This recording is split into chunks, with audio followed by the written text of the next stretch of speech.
the session, and that's what and I would hope. But in case it gets disrupted, just stay on. Just stay on for a while. Uh, okay, so great. Now let us learn. See, today we are going to learn a lot of tools and techniques. First 10-15 minutes, what happens? Although we have invited a lot of people, it is a webinar, so you can't interact in the sense I can see your comments, so I can see. Uh, um, so Lashram is there, Naveen, and yeah, so Abdul is there, uh, and yeah, so the specs for me. So yes, so Anand, yeah, I can see Anand, Abdul Wahid, Laishram. Yes, now I can see the correct. Yeah, so everyone, I can see what you're writing. I may not be able to respond because there are a lot of people here, and in the next 5-10 minutes or so, around 100 more people would join in. So as we proceed, as we uh, as we continue with the session. First, let me introduce you to maybe to the organization and to the. Also, I would like to introduce myself also.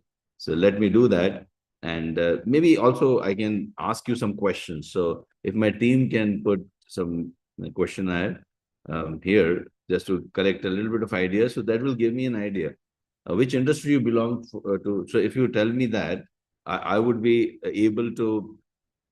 So I see people. So I'll give you give you the uh, examples related to particular industry. So we have people from manufacturing, banking, healthcare, quite a few of them, logistics, IT. Okay, good. Almost all industries are representing construction. So all the industries are represented. Okay. Next question, please. Which department do you belong to? Yeah, so you may be from manufacturing, but you may be for procurement or HR. So that also I want to know. I see a lot of people are from quality, and that's good thing. Around 30% of the people are from quality, but 25% are from the production operations. Okay, and okay, thanks for participating. And if you can just go to the next question, please.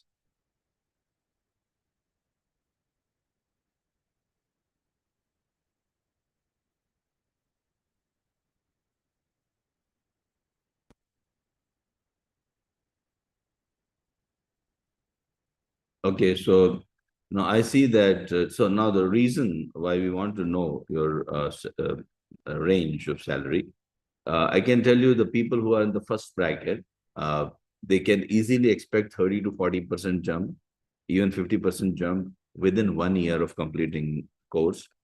And this, I'm not just joking or telling for the sake of telling, but this is a fact. So this really happens.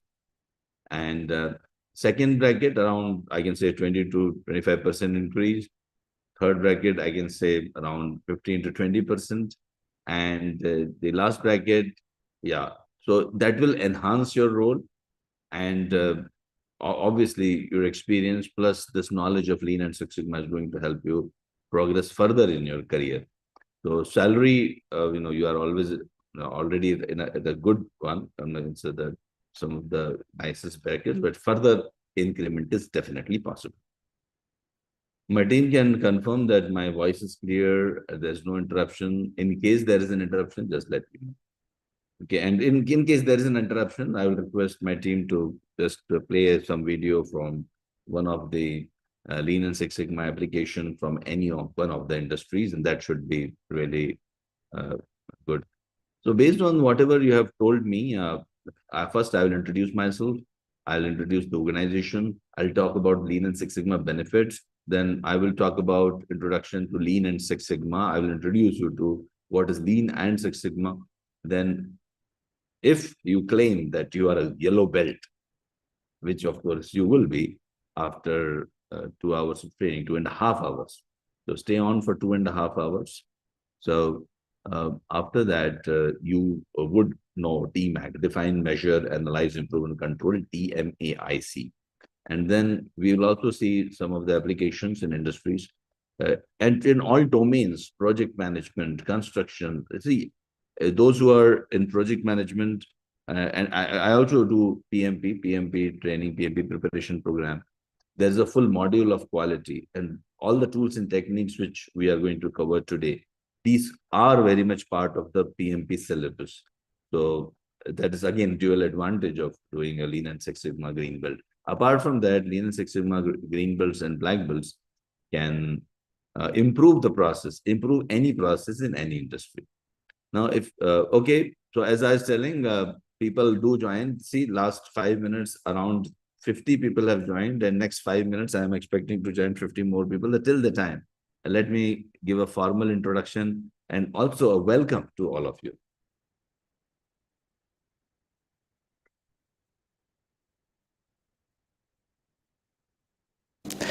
Hi, welcome to Anexas. Anexas has been consulting and training the professionals in the organizations around the world since 2006, and we have trained more than 150,000 people and consulted for more than 500 organizations, which includes Fortune 100 organizations too. I'm Amitabh Saxena, and I have designed this program based on my 30 years of experience while working in various industries across many domains. The whole Anexas team once again joins me in welcoming you. So, along with me, there are 25 more people who are supporting me in this training program at this point of time, handling different departments. On behalf of everyone, I would like to welcome you.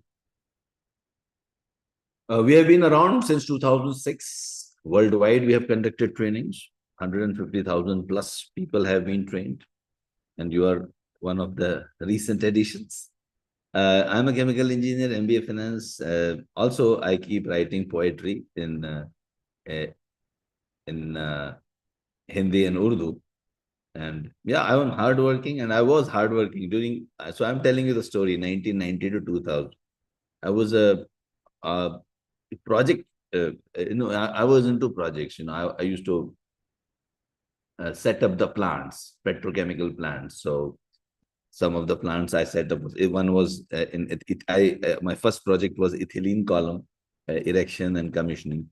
Then whole EPDM rubber plant, ethylene propylene diene rubber plant. Then after that, I joined another company which was into the PET, polyethylene terephthalate plants. And then I joined the operations. So I was into projects and operations. After that, I became a black belt. Now, how? Because one fine day, the company said that we are going to choose the top 10 performers in the company, and we are going to send them for some training. And once they attend this training, they have to do a project, improvement project.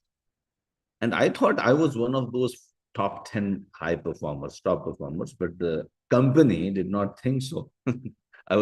They did not think that I was one of those top performers. So what happened? I was not chosen for that training. So in that case, because I was not chosen, so I thought that maybe in the next batch, I will get the chance. But the one thing I saw when these people got trained, and then once they came back, they did these improvement projects, and when they completed these improvement projects, they were able to, we were able to, once we completed the improvement project, we were able to see very substantial monetary impact means tangible impacts. Every project saved a few millions of dollars. So that was a surprise to everyone. We thought like, how come, something you do, some project you do, and it saves money. Everyone was impressed, and these people, those so-called black belts, these people who were trained and who did the project, they were known as the black belts. They were treated with high respect and they got all the promotions, etc. So I was waiting for my next turn, next batch, but it never happened. So then I decided to invest money, and I traveled to different locations wherever. In fact, those days I found one institute in Paris. Those days, very few companies used to conduct the training back in 2002, and I became a black belt. And after that, there was no looking back.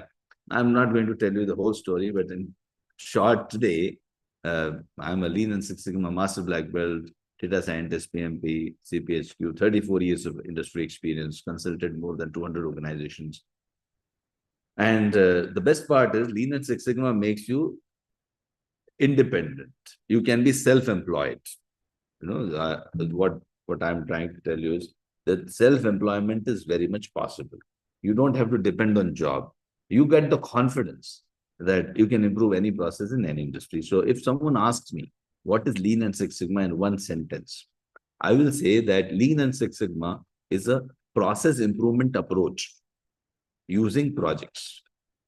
It is a process improvement. You are improving processes. And I'll explain that. I'll explain what is process. All these jargons today we are going to understand. I've guided more than 1,000 projects and spoken in various conferences, ASQ, American Society of Quality. Last 10 years, I've been invited. Next, after 2 weeks, I'm again speaking in American Society of Quality conference. This time it is, they're world conferences. Every year they are held. This year it is in San Diego, in California. I'm going to speak there. And apart from that, TV shows, etc. And reason I'm telling you all these things is that you can also achieve all this. And today you are not going to learn only from my experience, but also from what my students have achieved. They also keep telling me, I'm an old man now, right? So they also keep telling me, oh, no, these are the new things, or this is what worked with us, this is what which did not work with us.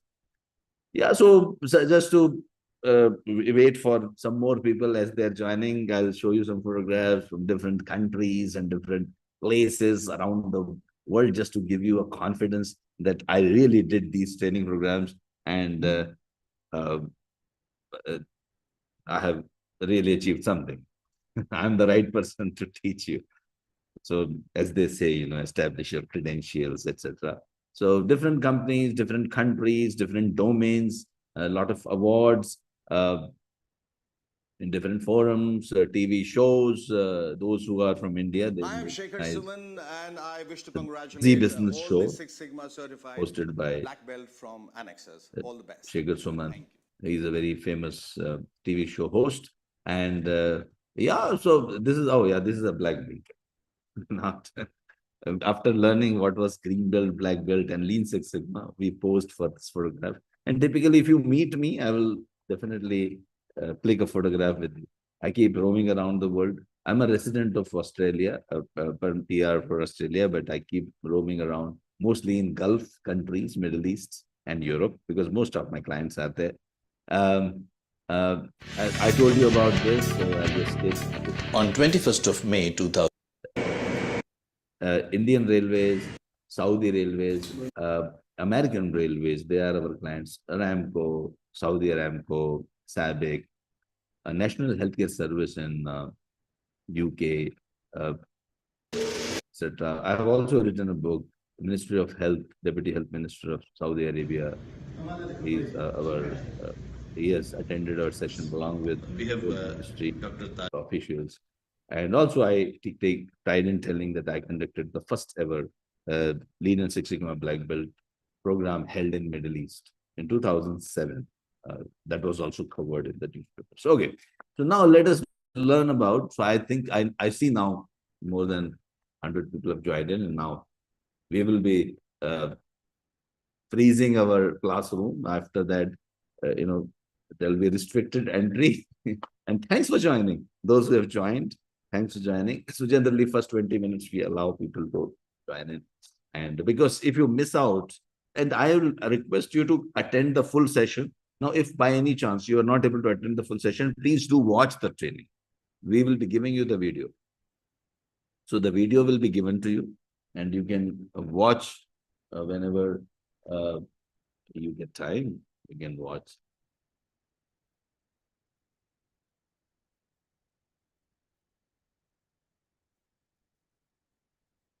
Just give me 1 minute.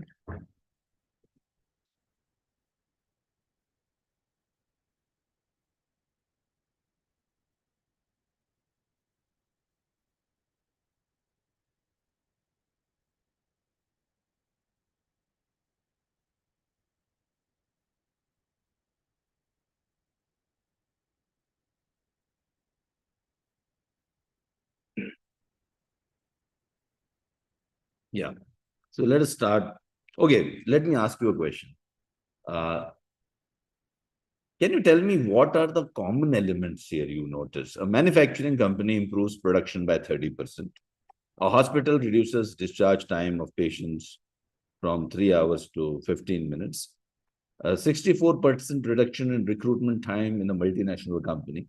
And hotel improves uh, the customer experience and increases bookings to almost 2 times. And bank reduces errors. So what are the common things? Can you tell me what are the common threads? Uh, so here, Suganya is telling operations efficiency. Rizaul is telling from Saudi Arabia. Hi, yeah, so we have Farooq Khan also.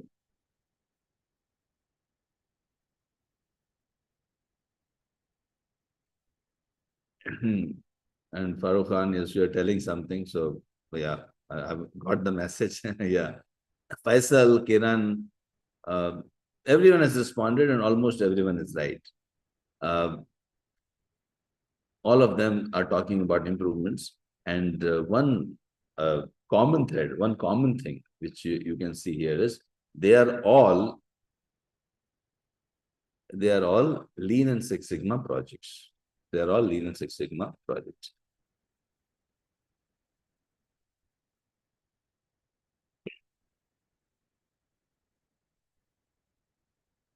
So a lot of companies, a lot of our clients, these are all our clients, many more.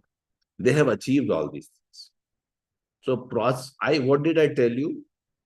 Lean and Six Sigma is a project approach towards process improvement. Whatever you want to improve in your organization, you can use a project.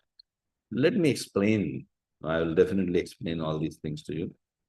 But before that, as an overview, I will tell you that Lean and Six Sigma actually reduces the costs, yeah, reduces the defects, reduces the waste,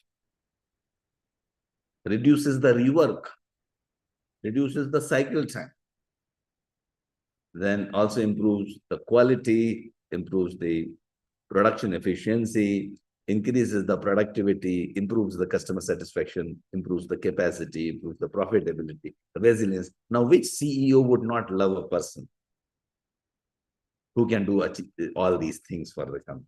And everyone would love him. I would like to love to have a person like this. Everyone would like to have, every boss would like to have a person who can achieve all these things. So Lean and Six Sigma is capable of doing. Would you like to know? Anyone knows where Lean Six? Hi, I'm Amitabh Saxena. Where Lean and Six Sigma started? Which company it started? Would you like to know the? Would you like to know the history of Six Sigma? How it started?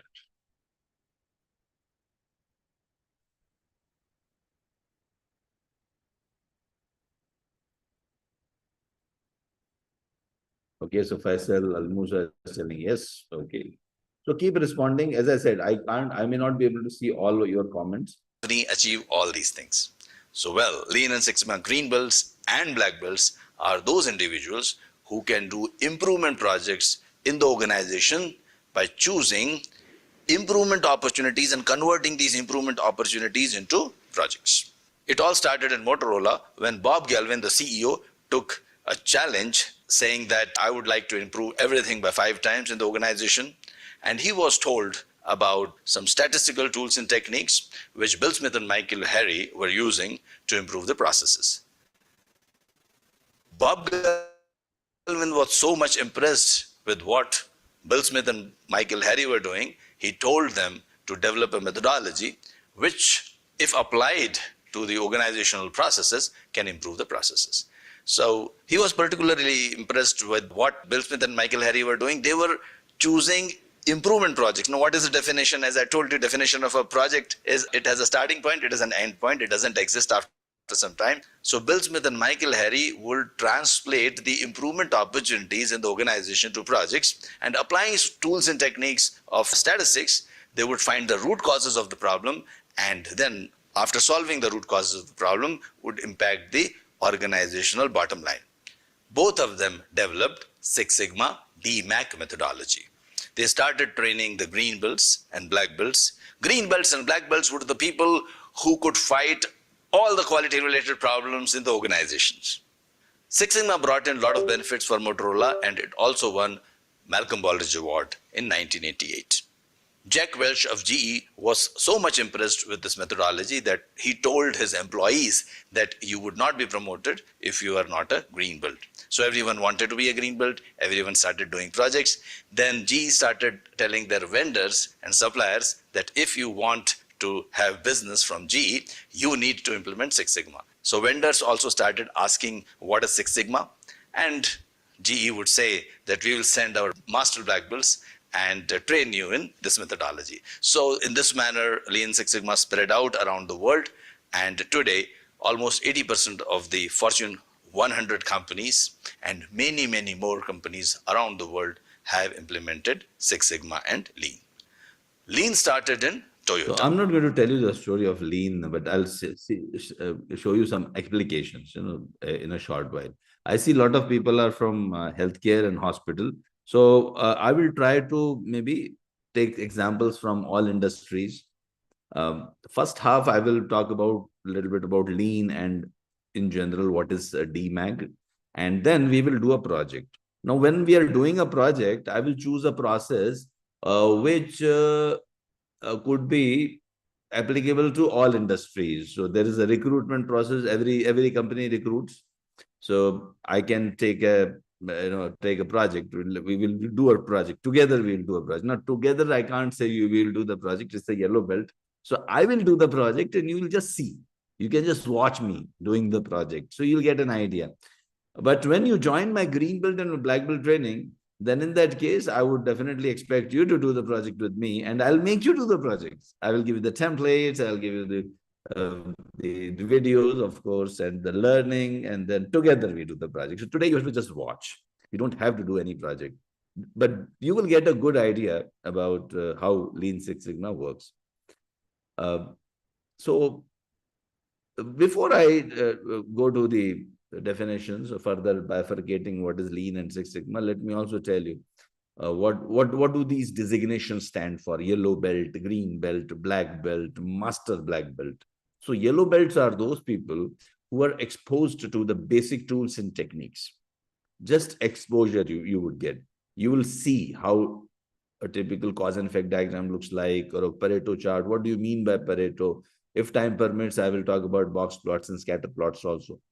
Then green belts are the people who know these tools and techniques, who have practiced those tools and techniques, and who can do the projects, who can do improvement projects. Okay. Now, what is the basic definition of a project?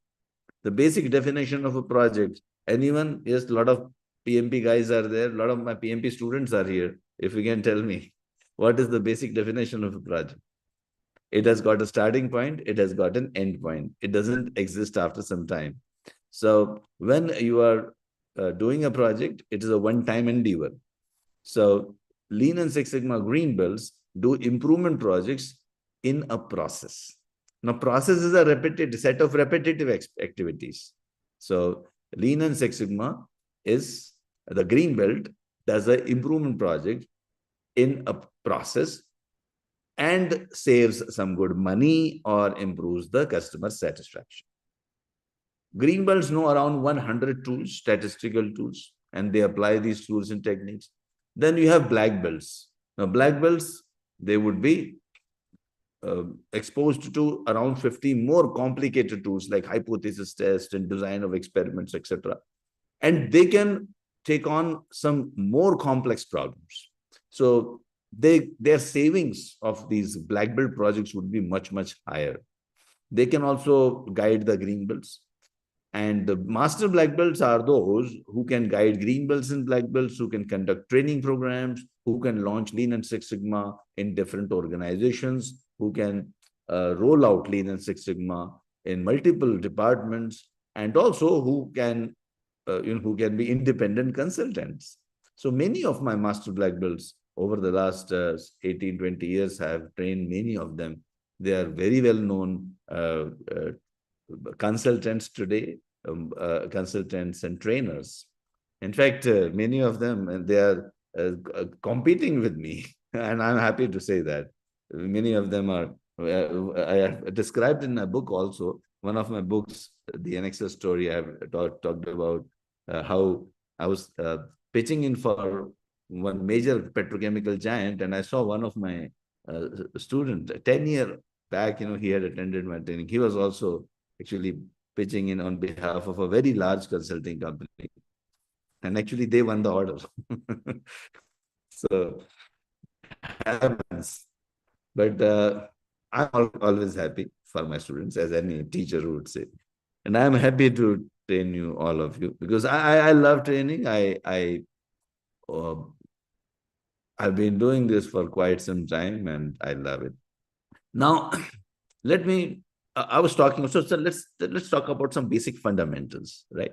So before I go to the Lean and Six Sigma part, let me also tell you, for those who are not aware of what is a process, what is a project, you might be confused with that, because many of you are doing this session for the first time. Many of you, okay, how many of you have attended some little bit of training in Lean and Six Sigma or basic introduction? Just if you have done that, just write yes. And if you have not done that, just write no in the chat box. So Kiran Hendra is telling yes. Faisal is telling no. Vivek, Bhaskar, Crystal, Jobin, Ramana, Nadiruddin. So not a lot of no's are there. So I would assume that you don't know anything. So I'm going to start from ground zero. Okay. Nandlal, Elvin, Ayaz, Selvi, thanks for responding. I can't take everyone's name. Dinesh, yeah. Anand, yeah. I can't take everyone's names, but just be sure I'm there.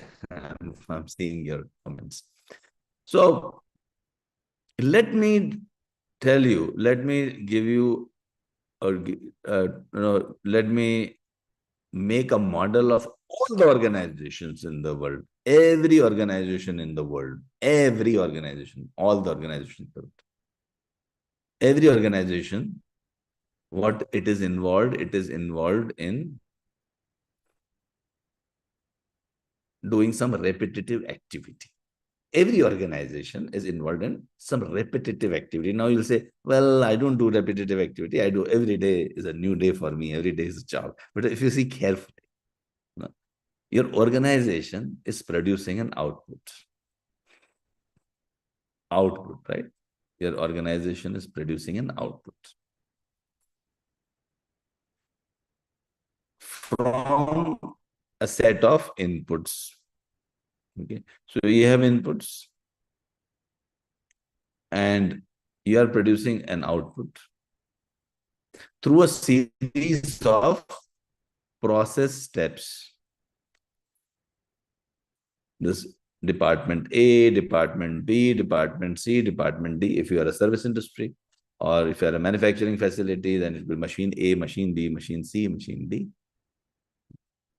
And I see some of people are they are Annabelle and Osama. Osama is asking, we will get certification. Yes, so you will get a certificate by the end of this training. You have to do this very simple job. Then you can definitely download a certificate. I'll tell you what the simple assignments you do. I'll tell you what exactly you have to do. By the end of the training, I will be informing you about it. So certification is free. Don't have to pay anything. Yeah. For a yellow belt, yes. All of you will receive a yellow belt certificate, but you have to attend the training program in full, 2.5 hours. You have to attend it. And also a 2-minute assignment you have to do. At least that assignment will take 2 to 3 minutes of your time. So that definitely. Yeah, so every organization takes inputs, converts them into outputs through a series of process steps. Process, what is a process? Anything which you are repeating again and again, multiple times. And anything which you are repeating again and again, multiple times. That is a project. Okay.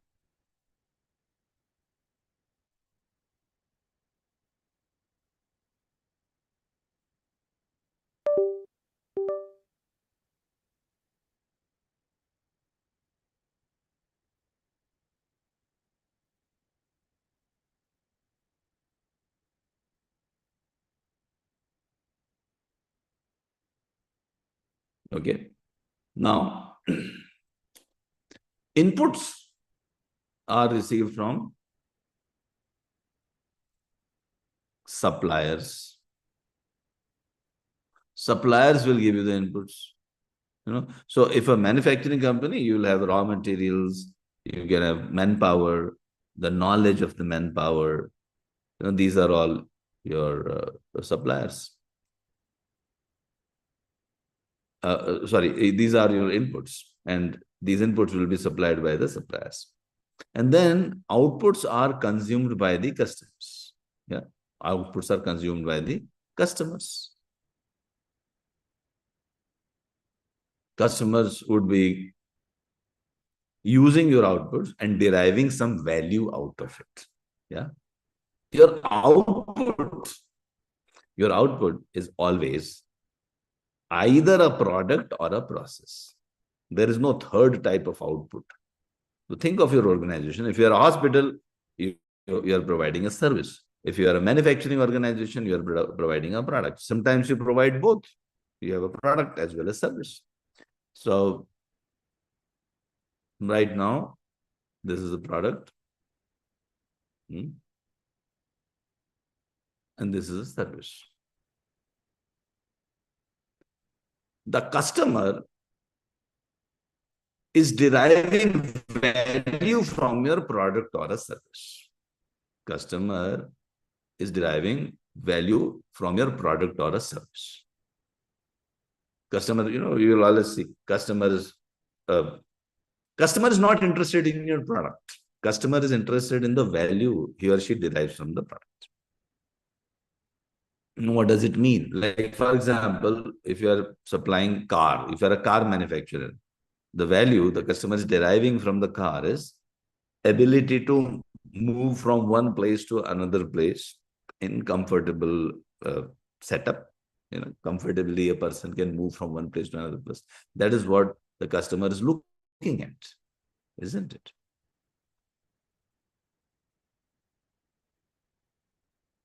The customer is interested in the value. Now, please remember that. The customer is not interested in your, it may sound a little strange when I'm saying customer is not interested in your product or service. It may look a little strange, but that is the fact. Customer is more interested in the value. There are the companies which concentrate on the value rather than the products. Of course, you will provide the value through the product only. Yeah, but the companies which focus on the value will always stay ahead in the market. They will be ahead of the competition. Okay. Now, coming back a little bit. So you have a suppliers supplying the inputs. It is being processed through a series of steps. Output is delivered. Now, customer will receive the output, and he or she would be interested in some of the, what do you say, measures. See, because how am I going? If I'm the customer, I can't express the value. Value is an abstract thing, right?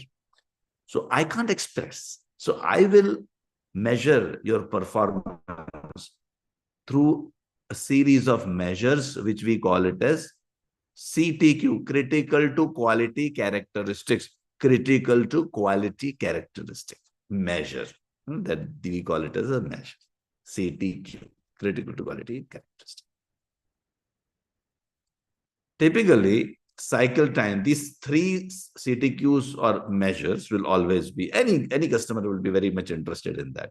Cycle time, errors or defects, and also the cost. Now, these three are applicable to all the projects, all the products, all the, all your services. Definitely it is applicable there. Apart from that, other things like, if you are producing chocolates, then weight would be another measure. I'm just giving some other example. If you are in hospital, then infection rate, mortality rate might be another measure.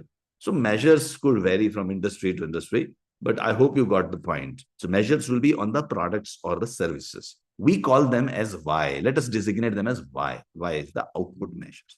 Measure on the output. Remember these terms, measure on the output. And of course, we have got our customers giving feedbacks. Customers will give you feedback about your product, and also you can predict the demand of your product. And based on that, based on whatever feedback you receive, your strategy team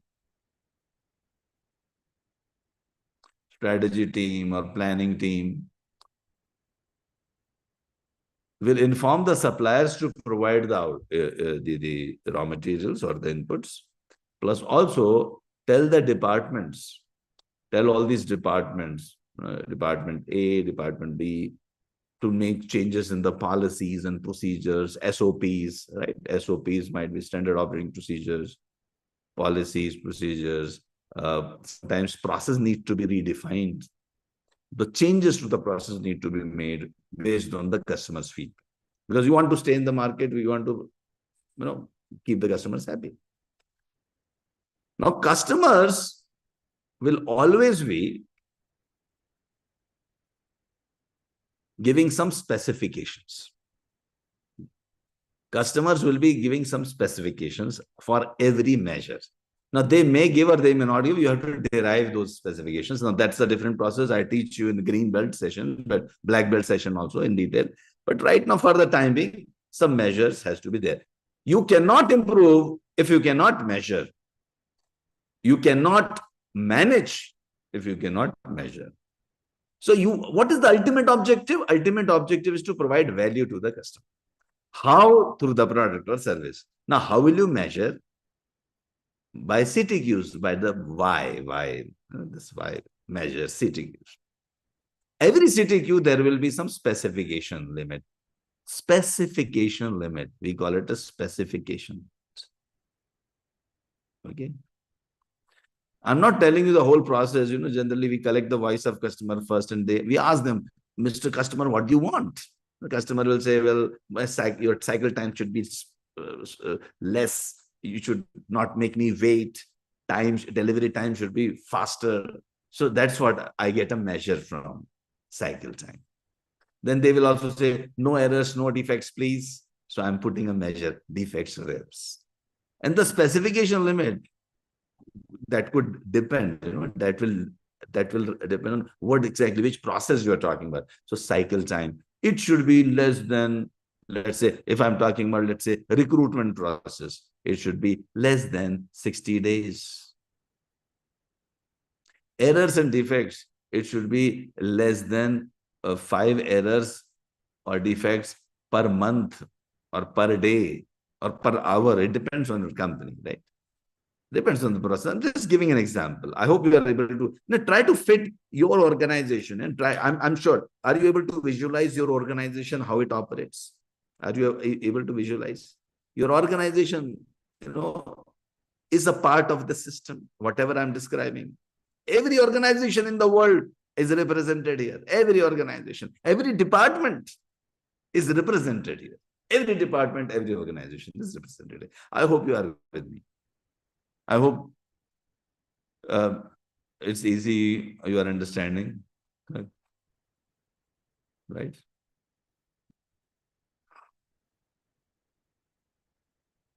Till now you are with me, right? Now we'll complicate the matters, don't worry. If you think it's very easy, no, my dear friend. No, but see, this program is being recorded. Later on, you can always watch this program as many times as you want. I may not be able to repeat everything because this is a yellow belt, very brief introductory program. Second half of the yellow belt, I will be teaching you some high-end statistical tools, but at a very fast rate. So speed would be a little higher. But that doesn't mean that, I will not even wait to see whether you have understood or not, because some of the statistical concepts, because I would like to, second half, I would like to teach many tools in the shortest possible time. So my speed will increase. But that doesn't mean that, you cannot watch this program again. You can always, keep seeing this as many times as you want. Now, anyone knows, some of you have got exposure. Anyone knows what is this diagram known as? Actually, this is known as systems thinking, the one I just showed you. Systems thinking means think of your organization as a system. I may be in department B.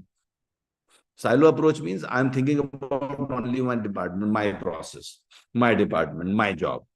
Go in the 9 a.m. in the morning, I go to my organization, I complete some set of activities, and I come back. And this is about silo. I'm in my own silo. I don't know what's going on before me, after me, what the organization is, what is their product, who cares. I'm doing my job. I'm happy. I'm the best. But the customer is not happy. The customer has to be happy, my dear friend. The customer has to be happy. You should be definitely happy. Your boss should be happy. But the whole product is produced by a system from the series of activities, and the green belt and a black belt, or a Lean and Six Sigma professional, or a true CEO. Yeah, we have to develop the mindset of a CEO. When you are thinking of improving something, you have to develop the mindset of a CEO. You are thinking about the system. You are not thinking about the department or a sub-process. You are thinking of delivering value to the customer through a series of activities, through a stream of activities. This we call it as value stream map. How the value flows from in the system. This is how your value flows. This is a stream of value. Suppliers giving you inputs, the raw materials, information, requirements, and then you moving on, and through a series of activities, you are producing an output. Then it goes to the customers. The customers give you the feedback, which is also of value. So everything is adding value. It's a value stream map, VSM, also known as value stream map. We call it as value stream map. Value stream map. Please remember this. And now, customer may or may not measure, but we are measuring. We have to measure. One of the measures, you are really not doing well. Maybe your delivery time is high, your defects are high, your cost is high, your weight is not okay, your infection rate in case you're a hospital. All these things, something is not okay.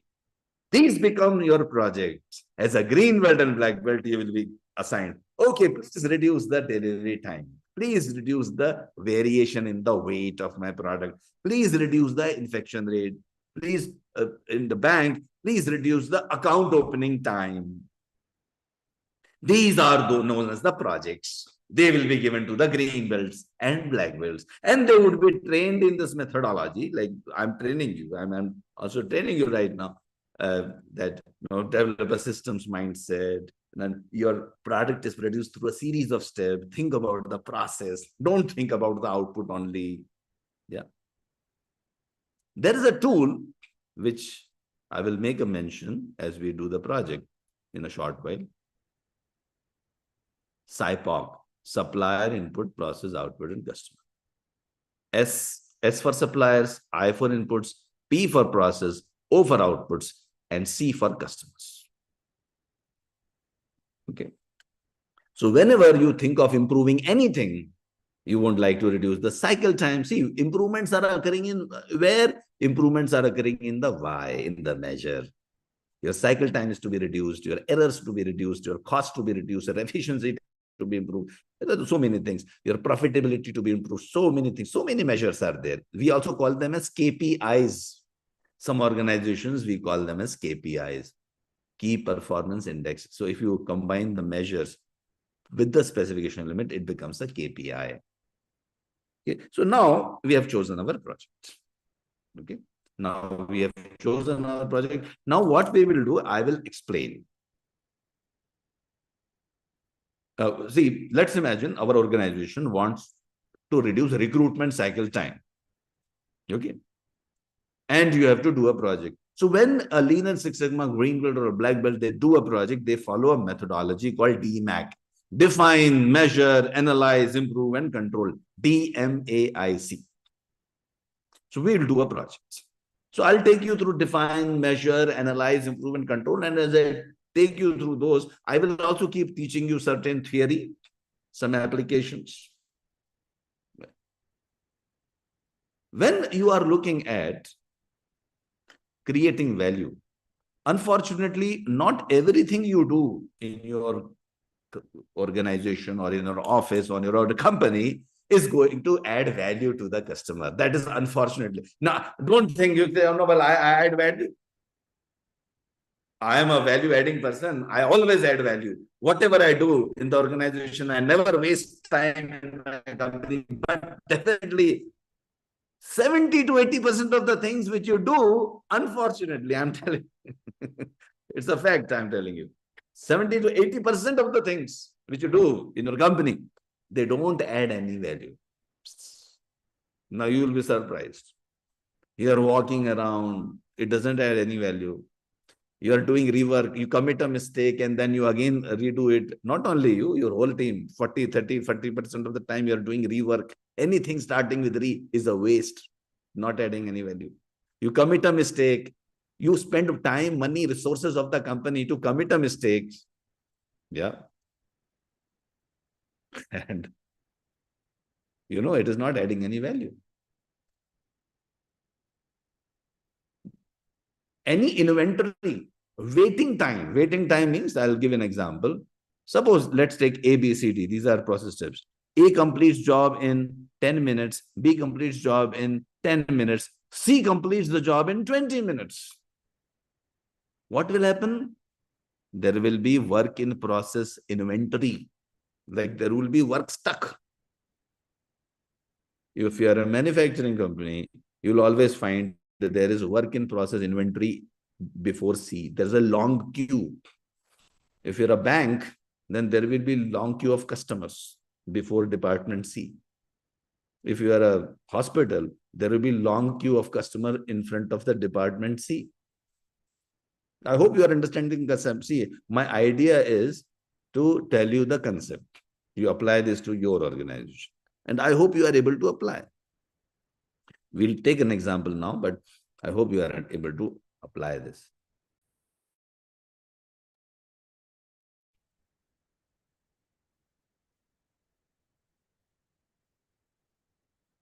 Okay. Now, please remember, your customers are not only your consumers of the product. Your customers are also shareholders of the company. They are also your customers. Yes, they are giving you money. Then only that's how you're running the organization, isn't it? They have invested money. So even creating value for the customers, shareholders is also important. So if you are doing projects for the shareholders as a customer, you are doing efficiency related projects. Efficiency means you are reducing the cost, reducing the, improving the productivity. The customer, the end user of your product is not interested in your productivity. You produce 100 units per hour or 200, he doesn't care. But the shareholder cares. Those projects done for the shareholders are known as efficiency related projects. And the projects which are done for the end users of our products or services are known as effectiveness related projects. Customers, the end users are interested in, see, both are your customers, like, let me, I'm not going to so much detail, but broadly, your end users of your products, they are customers, and also your shareholders, owners of the company, so your customers. So as a green belt and black belt, you have to make both the customers happy. And if you keep them happy, they will keep you happy with a lot of money, increments, promotions. You don't have to actually ask for it. They will retain you. They'll say, don't go away, my dear friend, don't go away anywhere. So that is why green belts, black belts are very valuable people. Yeah. Now you would be wondering, if they are so valuable, what do they do? So I will show you that. Okay. So now we have understood some of the things are adding value, some of the things are not adding value. So in lean, what we do is, so let me define now. Let us go to that. Yeah. Actually, I would have loved to do this program for 3-4 hours, but we have limited time. So sometimes I'll be speeding up, right? But if you want to know the details, I have got detailed videos. Please watch those videos. I'll keep giving you the links of videos, the details of videos of 7 YouTube channel. Anexas is the YouTube channel. It's my, of course, company's YouTube channel where I have put my videos. So you can always watch those videos. So let us talk about lean. What is lean? So first, before that, let me tell you what is Lean Six Sigma. What did I tell you? Lean Six Sigma is a project approach towards process improvement. Okay. So let me revise that. So I have a process to be improved. I have a cycle time to be reduced. I have an error to be reduced. I have a cost to be reduced. I have efficiency to be improved. How will I do that? Using projects. What will be a project looking like? My cycle time today, my recruitment cycle time is 60 days. In 3 months, I will reduce it to 30 days. My chocolates produced by my company, 20% of the chocolates are defective. I would like to reduce this 20% defective chocolates to 5% defective chocolates in the next 4 months. Project. These are all projects. It has got a time limit in 4 months. It is a starting point. It is an end point. A project doesn't exist after some time. It is dead after some time. So projects are limited time endeavors. As a green belt and black belt, you will be doing projects. And imagine if there are 10 green belts or 20 or sometimes 100 or 200 green belts and black belts doing 200 projects in organization. Imagine about the transformation of such a company. There are companies, there are lots of clients of ours over the last 20, 25 years. With my own eyes, I've seen the transformations. Some of the videos of these transformations I'll show you towards the end. If you are willing to spend a little bit more time with me after 2.5 hours, I'll be there. I'll show you some videos, clients talking about the transformations. But trust me, I'm not joking. This is like reality. I have done it in reality. And you may say, why I keep talking about I have done this and that. See, sometimes you have to tell about the credentials, otherwise you won't. My intention is to really make you believe and make you do. Make you you should also feel motivated that these things do exist. Data analytics is one of the important elements of Lean and Six Sigma. So let me talk about 2 more things. Dr. Deming, he was a quality guru, he said that problems are in the system, problems are in the processes, they are not in the people. What did he say? Problems are in the processes, problems are in the system, not in the people. No one goes to the organization thinking, today I'm going to commit mistake. No one goes like, imagine your team. Suppose there are 200 people working in your company. There's a building. They are entering 9 a.m. They are entering into the building. Do they have a target of achieving 30 customer complaints by the end of the day? Do they have this target? No, no one has that target. But at 5 p.m., what happens? Every day, you receive 30 complaints. 30, sometimes 36, sometimes 25. 30 plus minus 5, let us say. This 30 plus minus 5, these complaints. If I draw a chart, 30 plus minus 5 will mean 25 and 35. Yeah.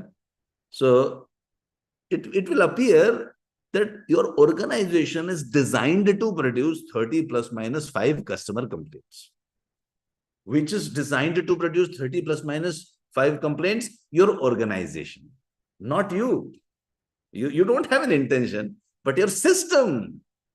See, even if you are replaced, means you leave the company and join another company, another person comes, still they will achieve this 30 plus minus 5 errors or defects or customer complaints. They will achieve. Why? The system is designed. It appears as if the system is designed to produce these 30 plus minus 5 customer. Because it may vary. Sometimes it will be 26, 27, 32, but it will fluctuate as if your whole system has a target. Problems are where? Where are the problems? Problems are not in the people. Problems are in the system. If you want to change your quality of your product, reduce the errors, reduce the defects, you have to change the process, not the people. People will never change. People will remain. I'm for 30, 40 years, I'm the same person. I met my friend, school friend, having a nice dinner. He told me, I'm the same person. I also told him, you are the same person. Person will not change. If you want the product to improve, you have to change the process steps. System has to change. And Lean and Six Sigma Green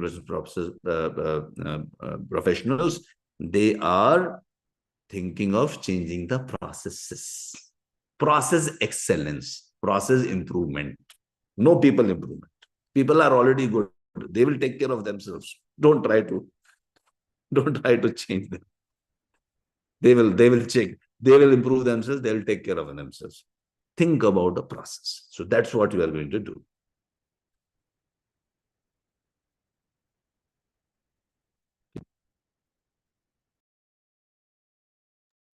So sometimes, yeah, I go without a screen. I'll put the screen. Anyway, this I was talking about the system. So here, so right now, once we have understood this, now the things are easier. Now we will. One tool is Lean. Lean tool means what happens in the Lean, we map the process as it is. Whatever we want to improve, first we identify which process it belongs to. So we map the process. We do Gemba investigation. Gemba means go to the field and map the process as it is. Gemba. Gemba is a Japanese word. Gemba. Gemba means go to the field and observe how people are performing the job. Identify the non-value added activities. What are the 7 or 8 wastes? Waiting time, approval time. I'm waiting for your approval. It's the waste. It is not adding any value. Months are wasted. It is not adding any value to the customers. From material from one place to another place, which the customer is not willing to pay for, is a waste. Over processing, giving the customer or spending more time and money to give the customer, which the customer is not interested in, which the customer doesn't even value. Inventory, raw material inventory, finished good inventory, it's a money stuck in the company. You can release that inventory. Rework, rejection, anything starting with re is a waste. Anything starting with re is a waste. Redoing, reviewing, waste. Inspection, checking is a waste. Why you are checking? Because you are committing mistakes. Then you are putting 20 inspectors, and then you are asking customers to pay salaries of these 20 customers. Customer is not interested in paying the salaries of your inspectors and checkers. Customer is telling, don't commit mistake. Don't have your inspections. Toyota had a lot of inspectors checking car, this is okay, that is okay. They removed all the inspectors, put them into production. And they said, we will not produce any error or mistake. Why do we need inspection? They eliminated the inspection because inspection is not adding any value to your product or service. Your good processes are those processes which don't produce errors, which don't produce mistakes. You eliminate. These are all underutilized resources is another waste. I hire a PhD person and give him data entry job. That's a waste. Waste of its intelligence. So let me show you waste examples very quickly. Now, I know that so let me, if you allow me, because a lot of healthcare professionals are there, I'm just jumping the slides a little bit, but let me show you very quickly. And I'm now talking about the lean. Lean is about identifying the waste in the system. So I'm taking healthcare example, but this is true for manufacturing also. So I'll take manufacturing example for another tool when I'm explaining. Right now, these are the different wastes, as I said: intelligence, scrap, waiting, inventory, motion, transportation, overproduction. If you want to remember, you can remember as I swim to, ISW, IM to, or if you just rearrange them in different words, the different sequence, it becomes Tim Woods, or it also can take the form of downtime. These are all acronyms representing your 8 wastes. There are 7 or 8 wastes. That is traditionally 7, and one has been added 10, 15 years ago. That is intelligence waste. Like people are giving you suggestions to them. It's waste of intelligence of your people. There's a lot of intelligence in your organization, but you are not taking action. You're not utilizing them. Some examples, blood test processing time, walking to the OPD, registering in OPD. This is not adding any value. Walking, registering, walk. What is the value as a customer? What is the value you're looking at from this blood test? I want to know the status of my health. That is the value. Now you tell me walk to this department, then go to this department, then inquire there, then do this. They are not adding any value to my what I wanted. We removed these steps in many hospitals and drastically reduced the whole blood test processing time. Anyway, I'll not be able to describe those details today, but just to tell you, only 2 steps are value added, remaining are non-value added. Now, I'm not saying that you stop doing all these activities, remaining activities. Today, you have to, but think about your process to improve. If you want to think real improvement, think about reducing the non-value added or waste. At least recognize them. Yeah. In hospital, 80% of the nurse calls are housekeeping in nature. My pillow cover is dirty, my bed sheet is dirty. These are all wastes. The nurse is not there to check your pillow cover and bed sheet. She's there to give you medicine. Okay. If you waste nurse's intelligence in asking some other activities, she will forget to give you the medicine. So think about the waste. This is an example of intelligence waste. And some more example I'll give. Some more examples. If you take, we could double their cardiology lab capacity from 8 to 16 by redesigning the workflow, changing the work processes. Cycle times can be reduced. Signatures, so many signatures required. It is not adding any value. We reduce the signatures, reduce approval time. So many things can be done. Now, in a different program on lean, I do conduct programs, different programs for healthcare also. CPHQ, if you are a healthcare professional, please join my CPHQ training, Certified Professional in Healthcare Quality Training. I do a 2-hour free training program, and I talk about a lot of healthcare related things. So right now, I'll not be speaking too much about it, but because it's a generic program, this is for all industries. So idea is to reduce the waste and create value as much as possible. Now, you can't reduce or eliminate waste totally. We have to live with the waste, but at least acknowledge that which is a wasteful steps. Unnecessary motion, unnecessary waiting, unnecessary transportation errors. A person who's underutilized is a waste. An equipment which is underutilized is a waste. On a funny note, cost of MD able to do so many things, but if he's just walking, walking time is a waste for him. Waiting time for the surgeon, he's waiting for the operation theater to get ready, is a waste. Walk to elevator for a nurse, elevator wait, elevator travel, walk to lab, cost of nurse per hour in US. We did a lot of projects in US. So calculate. Now I'm talking about the nurse. You can talk about a factory worker also. You can talk about the executive in a BPO or call center. Everything. All these things are applicable there also. Lot of waste in the system. Just cost of elevator weight per day per nurse is $12 multiplied by 365 days multiplied by 200 nurses in the hospital. Imagine the kind of waste. Okay. Uh, one more thing. Let me give one more example. In lean, we also have a technique called poka-yoke. Poka-yoke means even by mistake, you cannot commit a mistake. It is also known as mistake proofing, also known as fool proofing. Even a foolish person cannot commit a mistake. Fool proofing. Even a foolish person cannot commit a mistake. That is known as poka-yoke. So, like example could be, you cannot, attach oxygen and nitrogen cylinders, even if you want to attach, because so you cannot commit that mistake of interconnecting those cylinders. Or there are fixed number of packages during the surgery, so you will not forget anything after in the patient after the surgery. Similarly, complete catheter kits for insertion so that you don't have to search for it, you don't have to forget it. And prepackaged medication card with correct dosage. These are all examples of POCA. Okay, now coming back, so I just described some of the tools or techniques of lean part. So lean is I'll tell you, lean is about mapping the process as it is. Mapping the process as it is. And then identifying the waste in the system, trying to reduce the waste so that you reduce your cycle time.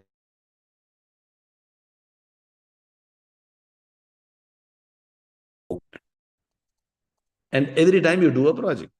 Now let us talk about Six Sigma also. See, nowadays all organizations are doing Lean and Six Sigma because the benefits of both are immense. And Lean is very simple methodology. Everyone can understand that. I hope everyone understood. But Six Sigma takes little time to study, but it is much more powerful. It is about data analysis, analyzing the data, reducing the variation in the process. So it is about that. Now, in one of my other program, when we have described much about variation, etc., standard deviation, maybe I'm not sure how much time is there today, but today I'll focus more on the tools of process improvement rather than the statistics part, if you are fine with that. Yep. Because many of you are totally learning this for the first time, so I'll not complicate. Yeah.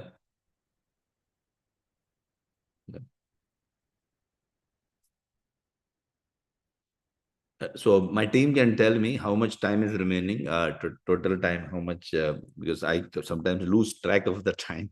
I'm so engrossed in the team.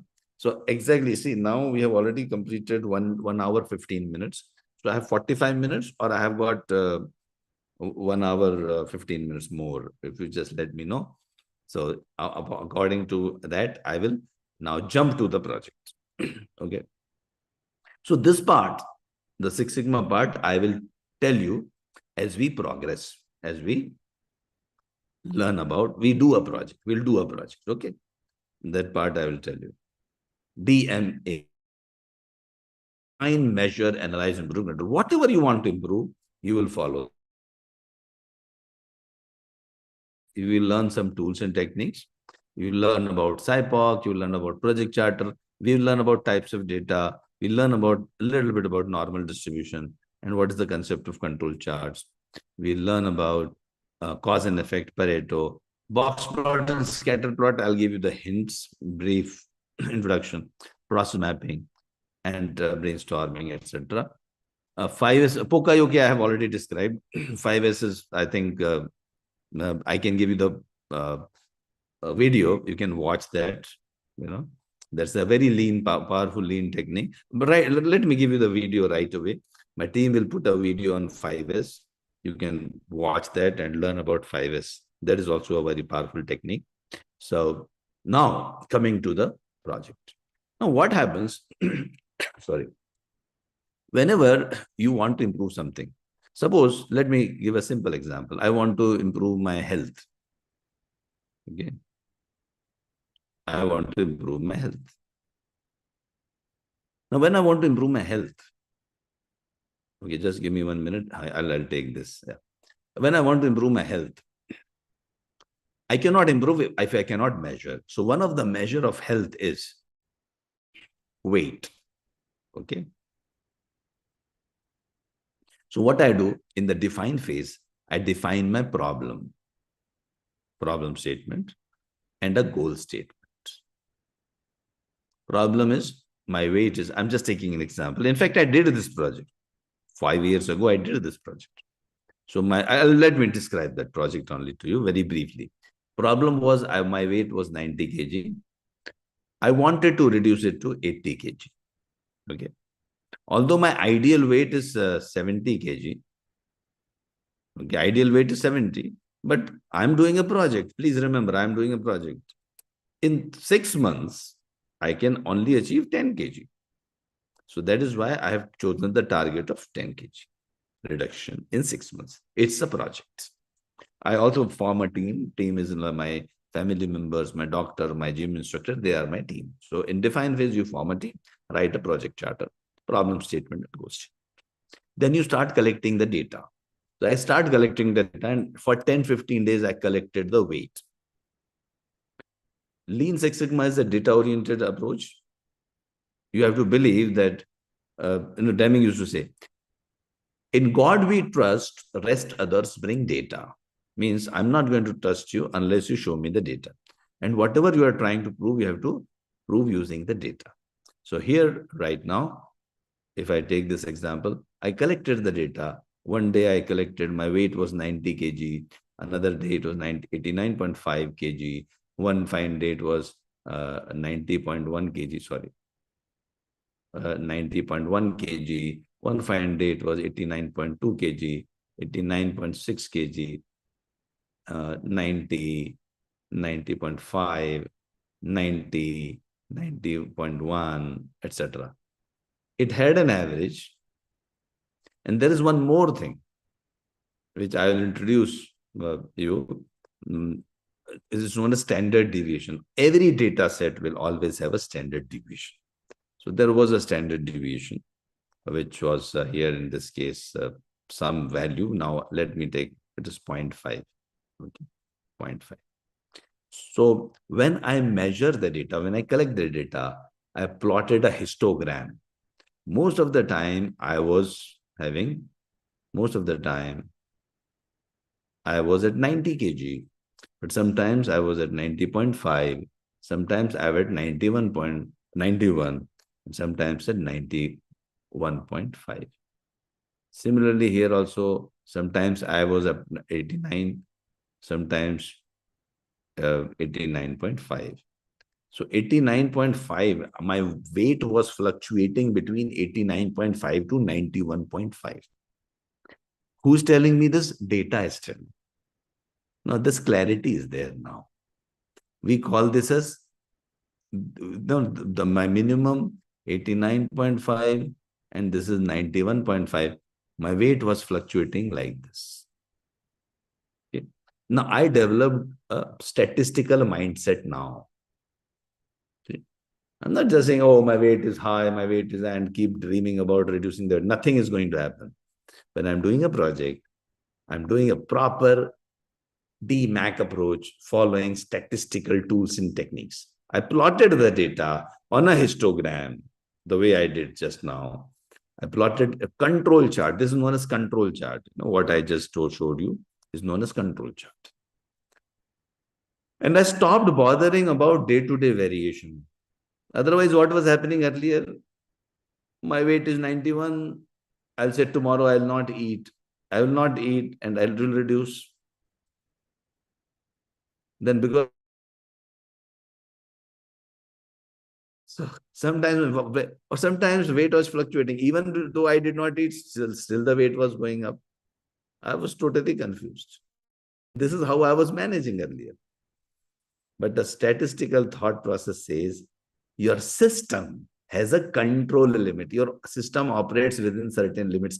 Know about that limit. Collect the data and understand those limits. I was giving an example of a company producing 30 plus minus 5 customer companies. That means if you draw your control chart like this, you'll find numbers would be here 25 to 35. Yeah. Because, so this is how your process performance is. This is how your process is performed. That is about measure phase. Then comes the analyze phase. Analyze phase, you analyze why my weight is high, why this problem is there. You can use cause and effect diagram, fishbone diagram also known as. Whatever my y is, y means the output. Here the y is the weight. Remember that y? I told you that y, right? I hope you remember y is the output measure. In my case, the y is the weight. It is varying, it is having impact, it is getting impacted by a lot of factors. Whatever factors are impacting, they are known as X factors. The factors which are impacting my weight are known as X factors. So can you tell me what could be the reasons of my high weight? Just tell me, give me some reasons. Write in the chat box.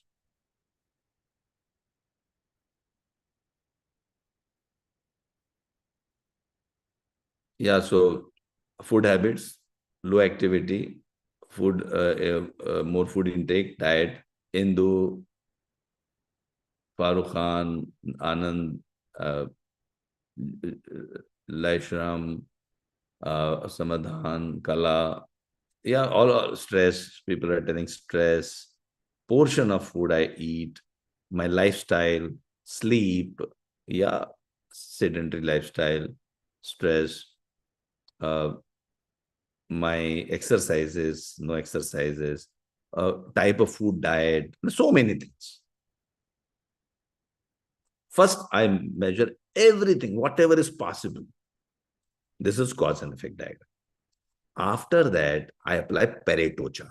Pareto, Wilfredo Pareto, Rajendra. Okay, hi Rajendra. How are you? Yeah. So, Junaid, hormonal imbalance, very good. You're very right. So all these things are my X factors. But if you apply Wilfredo Pareto was an Italian economist who found that 80% of the problems are due to, he found 80% of the wealth, money in Italy was with 20% of the people. 80% of the wealth in Italy was with 20% of the people. 80-20 rule of Pareto. It is also known as 80-20 rule. And Joseph Juran, he applied this to quality. He said that 80% of your problems are due to 20% of your causes. 80% of your problem, 80% of your weight problem is due to 20% of your causes. So if you have listed 10 causes, I'm not listed down here. I will show you another project, which is full project, but right now I'm just introducing you to DMAT.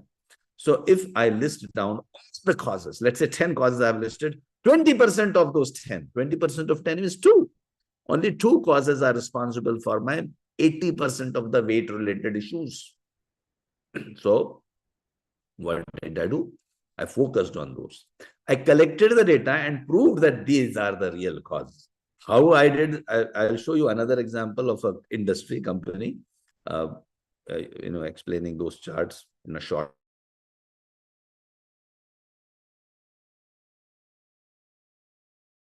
Doing your project, you have to do your own project. You have to find your own root causes. Your root causes could be different from mine. For me, the root cause, I was not having a problem related to exercise because I exercise every day. In fact, half an hour to 1 hour exercise every day I do. So that was not the problem with me. Diet, I use very healthy food. Healthy food means fruits, this and that. I was eating. But for me, the problem was sleep. I was surprised to know that sleep affects your weight. Then another thing was the portion of the diet. I mean, I was eating too much of good food, and I came to know too much of good food is also a waste. Is also a problem. So now I had to limit the portion, limit portions of the diet and also this.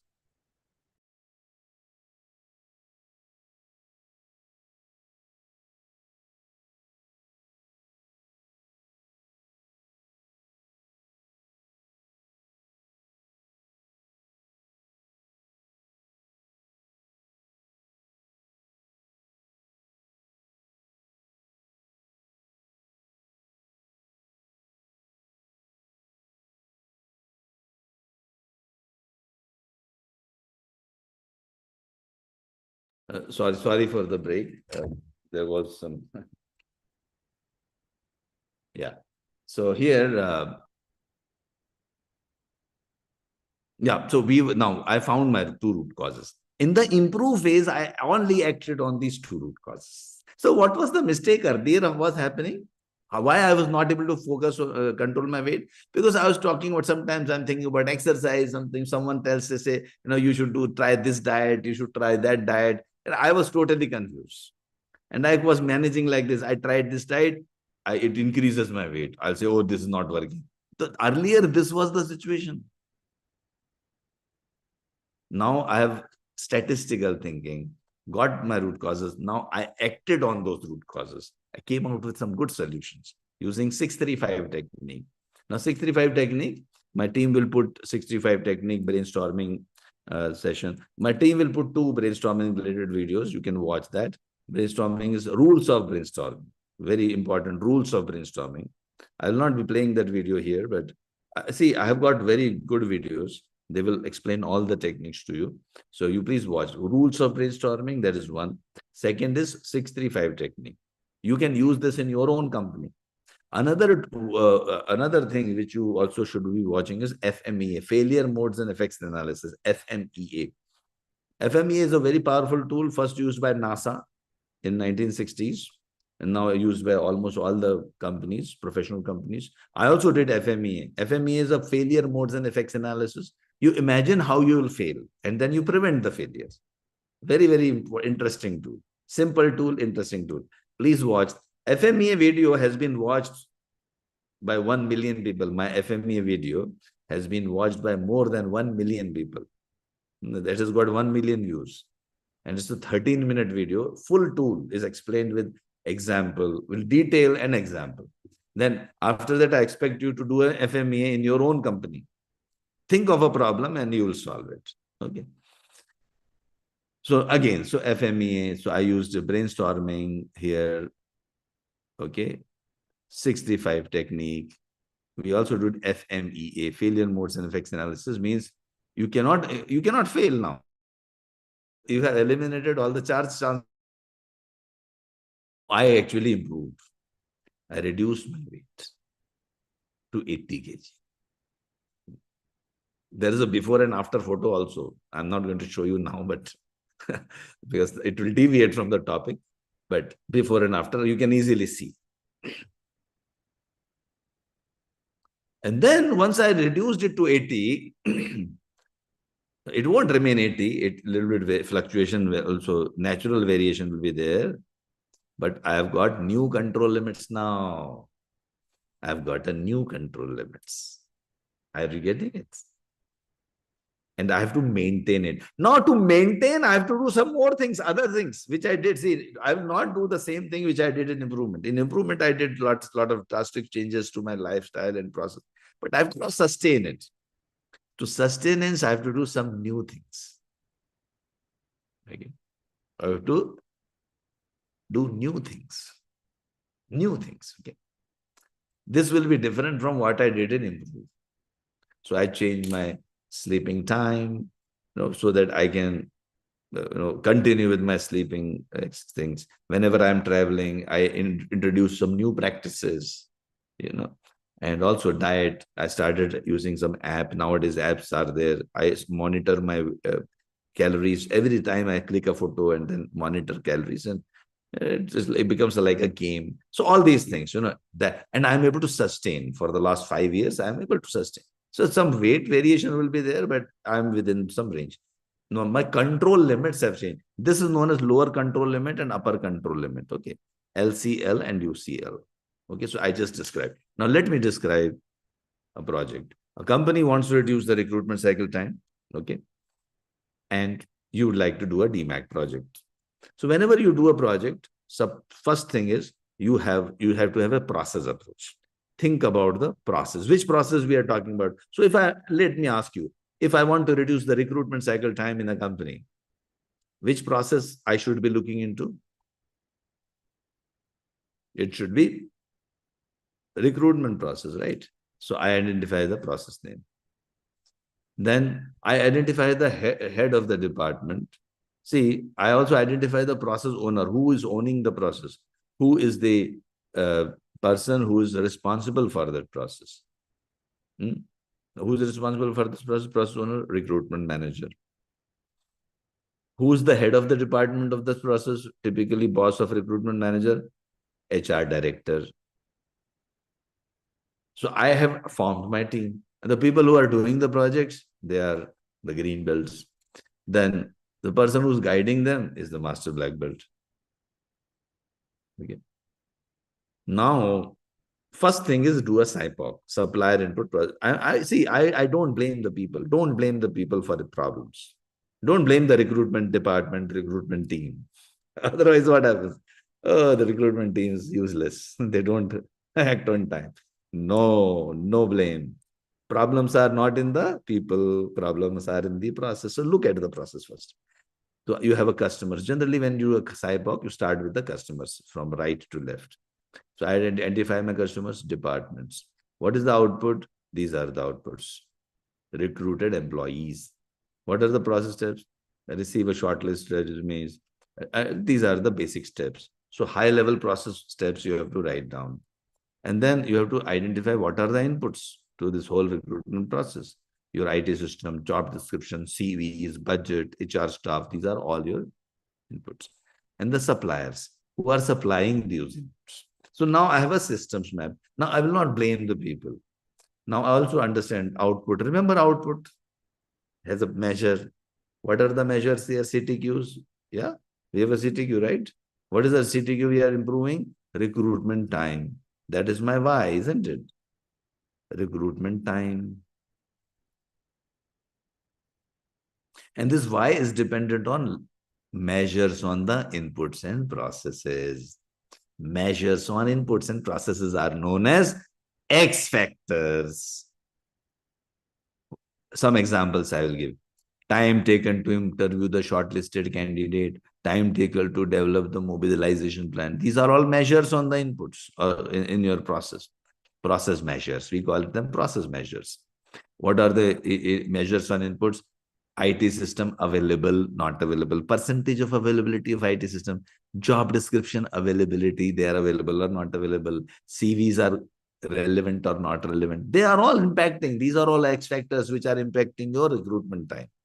There are so many X factors. Not everything is equally responsible. You have to find in Pareto which are the most important factors. And you have to just point out those factors and focus on them and improve. And you will see the magic.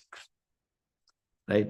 So see, the why, the output is not in your hand. Result is not in your hands. Result is not in your hand. Only X factors. They are in your hand. So if you work on X factors, the system will deliver Y. The system will deliver the result automatically. You don't have to worry. See, if you worry about the result, what will happen? You will get stressed. And you will not do even, you will not work on X factors also. It's like a student who is worrying about the result. Oh, what will happen? I'll fail. But if he says, I don't worry about, I have to worry about the X factor. What is the X factor? I have to study. I'll focus on my study. The result will come automatically. He knows X is going to lead to Y. Yeah. Or he will attend the classes, he will study, he will watch videos like this. So if you work on X factors, the Y will be delivered. So focus has to be on. Okay. Now, I also see when you join my session, we prepare you for interviews. We are discussing about the Lean and Six Sigma interview questions. Let me talk about SIPOC. SIPOC is a tool derived from Deming's systems approach. He used to say that 85% of the problems are due to the processes and only 15% are contributed by the people. It is a tool that gives you 50,000 feet overview of the process. If you give me only one page to give maximum information about a process, then I would use a CPHQ. So if you are asked about the CPHQ, then you can say that it is a tool that is used to see the overall process in one instant. It gives the whole picture of suppliers, inputs, process, output, and customers. And the CPHQ, the acronym, stands for that. It makes us follow the systems approach of Deming. It is usually done in the define phase immediately after you have written the project charter. Once we know the project, then we make a CPHQ on the process in which you are doing the project. This helps us to focus on the process rather than blaming the people for all the defects, errors, and delays. To make a CPHQ, we move from right to left. That means we start by identifying the customers, then the output, then process steps, and the inputs and the suppliers. CPHQ helps us to identify the inputs or the X factors which are influencing our output, that is the Y.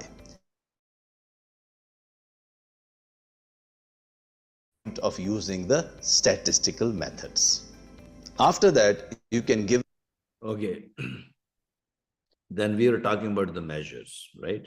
So usually when we talk about data, generally people have reaction. I don't collect the data. I have too much of data, or I am afraid of data. See, all excuses are gone nowadays. All data analysis tools are applicable. So I'll not be describing about statistical analysis at this point of time, but I'll just give brief glimpses. There are statistical softwares available, and I'll show you. When you join my green belt and black belt, I teach you all the theory also, and I'll teach you all those tools and techniques, how to use them in Minitab as well. We'll give you all these softwares. Everything is part of that. Okay. So you cannot improve if you cannot measure. That's rule number one. Rule number two is you can measure everything. And the rule number three is if you think something cannot be measured, go back to rule number two. That means everything can be measured. Okay. How? By knowing that there are two types of data, continuous data and attribute data. Continuous data is something which can be represented on a number line. Minus infinity to plus infinity, any number line. It can take a decimal place also, like 55.5 days. Days is a unit, and 55.5, there's a decimal possibility of a decimal place. Usually such data, 30 to 50 samples is good enough. And you can make a histogram for continuous data. Recruitment cycle time is a continuous data, right? 50 days, 55.5 days. And if you collect the data, you can make a histogram very easily. As I said, now I'll be just at a fast rate, I'll show you the glimpses, how a typical green belt does all this analysis. But yeah, the idea is not to teach you those tools. In yellow belt, you don't have to learn the tool. You have to know the tools. You have to be aware of those tools. But in green belt and black belt, I'll tell you how to do, what is the essence. But still you are in a hurry, you want to know. I'm giving you all the videos. Please watch and feel happy to know all these things. I'll be happy to if you learn all these things by watching videos also. There is another type of data which is known as attribute. Now, attribute data is something which we feel is we can't measure the data. Okay, so typically it will have categories, and when we have categories, we have counts. So the counts is again a measure, but count doesn't have a unit. Count doesn't have a unit. And also count will not have a decimal point. It could be either 5 or 6 or 7. That is why it is also known as discrete data. Okay. I've explained this in a video also. Let me try to see if I can play that video. Hi, someone asked me chapters which we are. Okay. Yes, I think.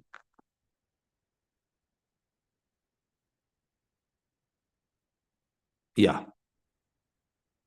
So there are two types of data, continuous data and attribute data, as I was telling.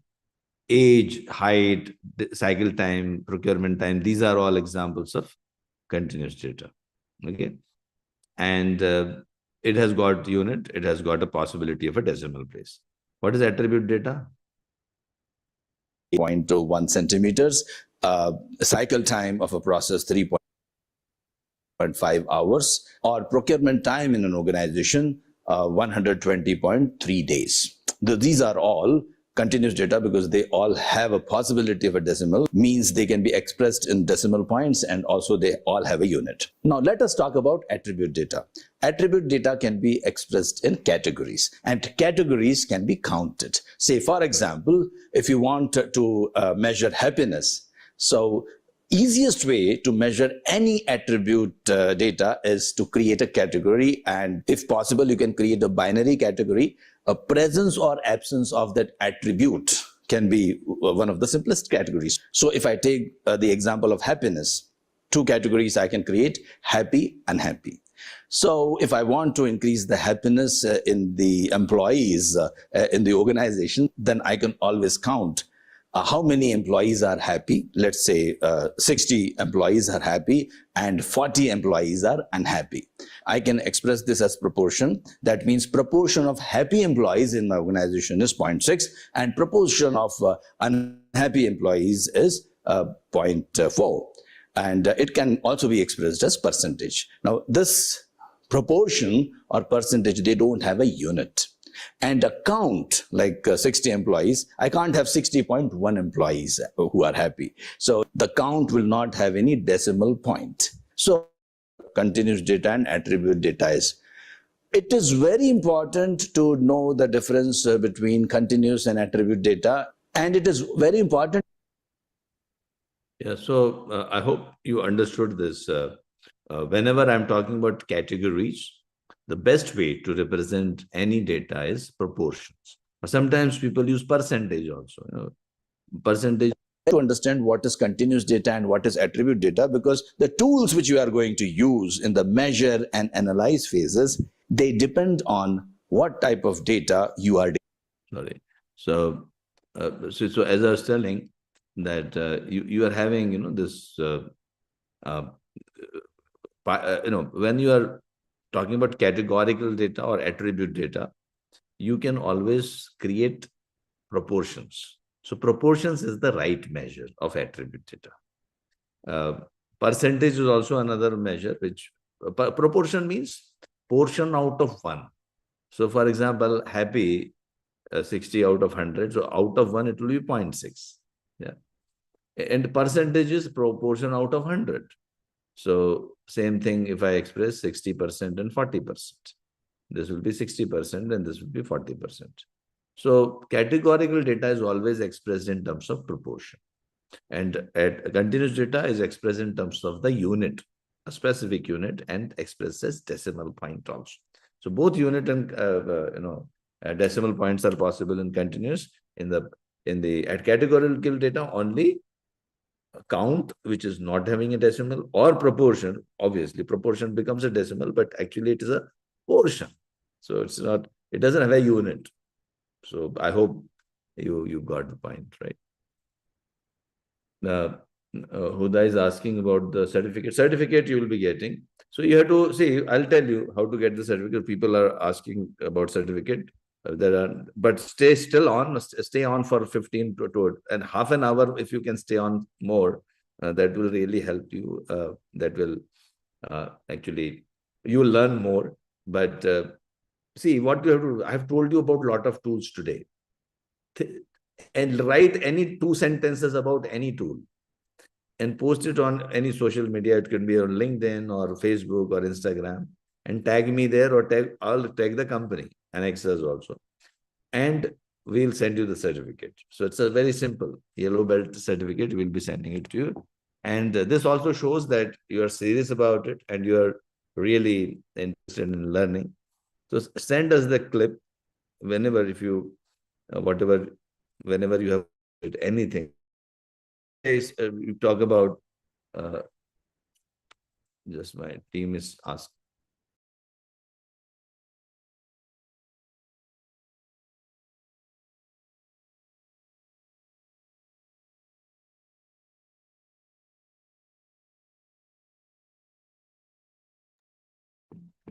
Yeah. So first of all, let me ask you, because people are asking for certificate a little early, but let me explain that. So you can always by writing one or two sentences, or you can tell if you have used those tools sometimes, or you can talk about it, just two, three sentences that you attended the session and you learned, just your choice. Basically, idea is to spread the quality message. And also, okay, let me ask you one more thing. How many of you are interested in learning green belt or black belt? If you can just answer that, I will send you the separate details. That details I'll send you separately. Like who is interested, I will send you all the details. And mm, uh, if you are interested in immediately,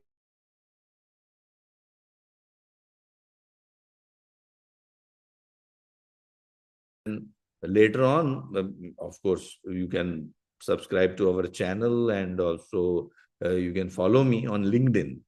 I am also on LinkedIn. You can follow me on LinkedIn, and I will getting all the messages whenever is my upcoming program coming up.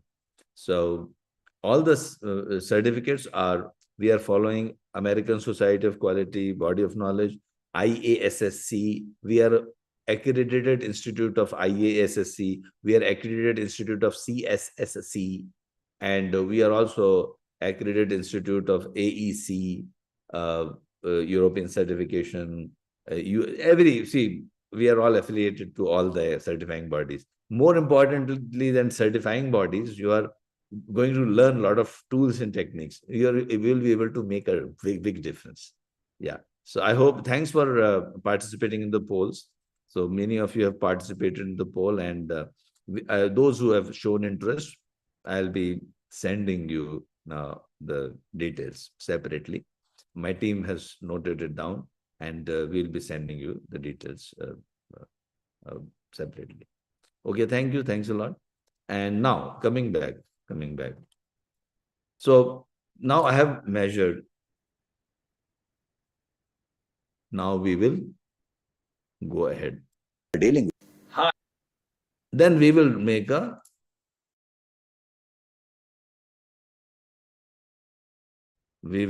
a project chart. Define phase, we make project charter. So we made a project charter here. And now project charter says that problem statement is it is taking 50 days to recruit people. We would like to reduce it to 30 days. Okay. And if we do that, it is going to save us some 300,000.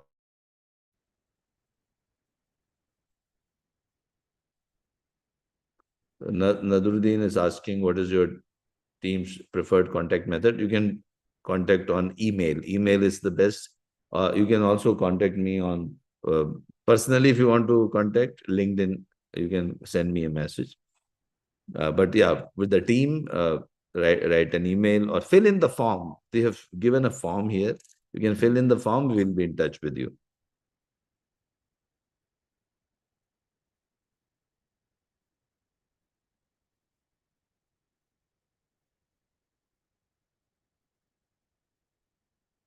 Now we come to the measure phase. Okay. So now, as we come to the measure phase, we collect the data. So we are collecting the data because problems are not in the people, problems are in the X factors. So we'll find out which root causes, what are the causes. So Y is function of X, as we say, Y is function of X. So we first collect the data and we make a histogram. So very easy to make a histogram, you know. Let me show you. Now this I'm just showing you, don't worry about how fast I'm doing, because you have not learned those two, methods of analysis. But I'm just demonstrating that once you know, it takes just 1 or 2 days to learn all these techniques. So I collected the data. This is my data collected. Recruitment cycle time, initial one. And if I ask Minitab to give me the histogram, I can get a histogram. It will tell me the average recruitment time is 50 days, and the standard deviation is around 5 days. So what is the significance of standard deviation? Let me tell you that. Mr.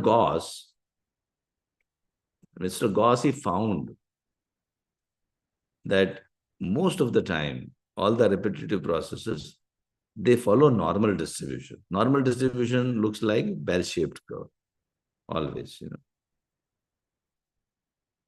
You have an average and you have a standard deviation.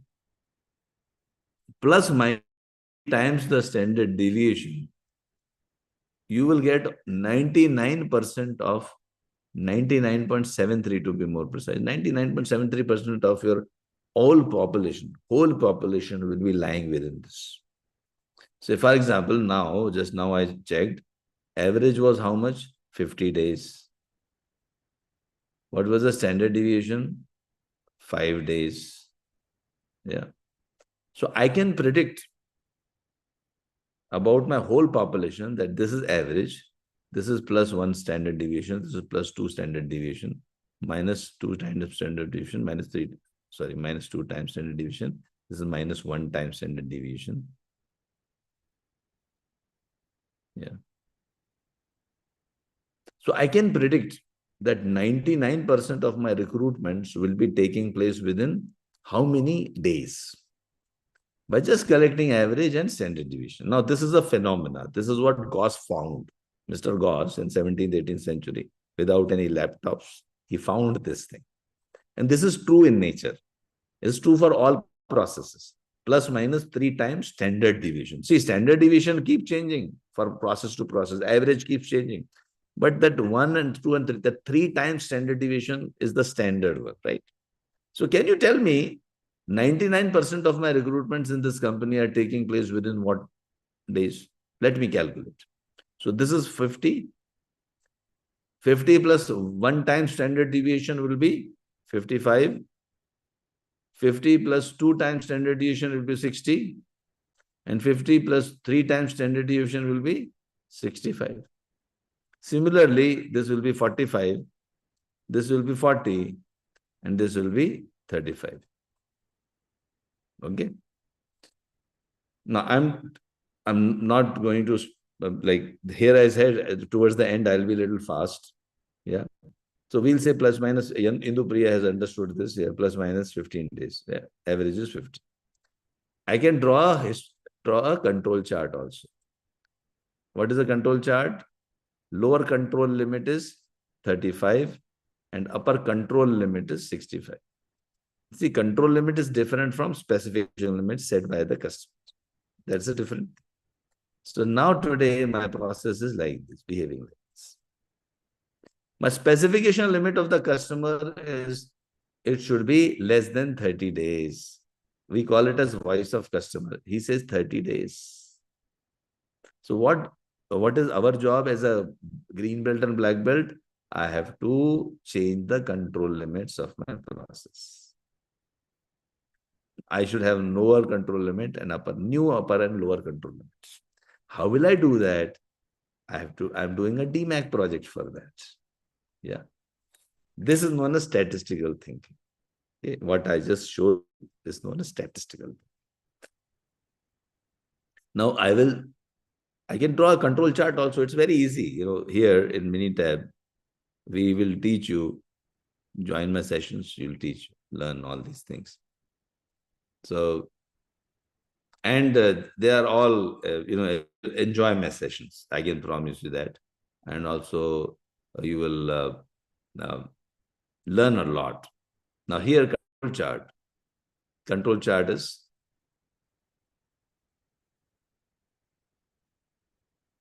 I'm just making control chart here. So it will tell you, it will automatically calculate average plus 3 times standard deviation minus 3 times standard deviation. So lower control limit and upper control limit describes your current performance. See, control, that word control, control like that.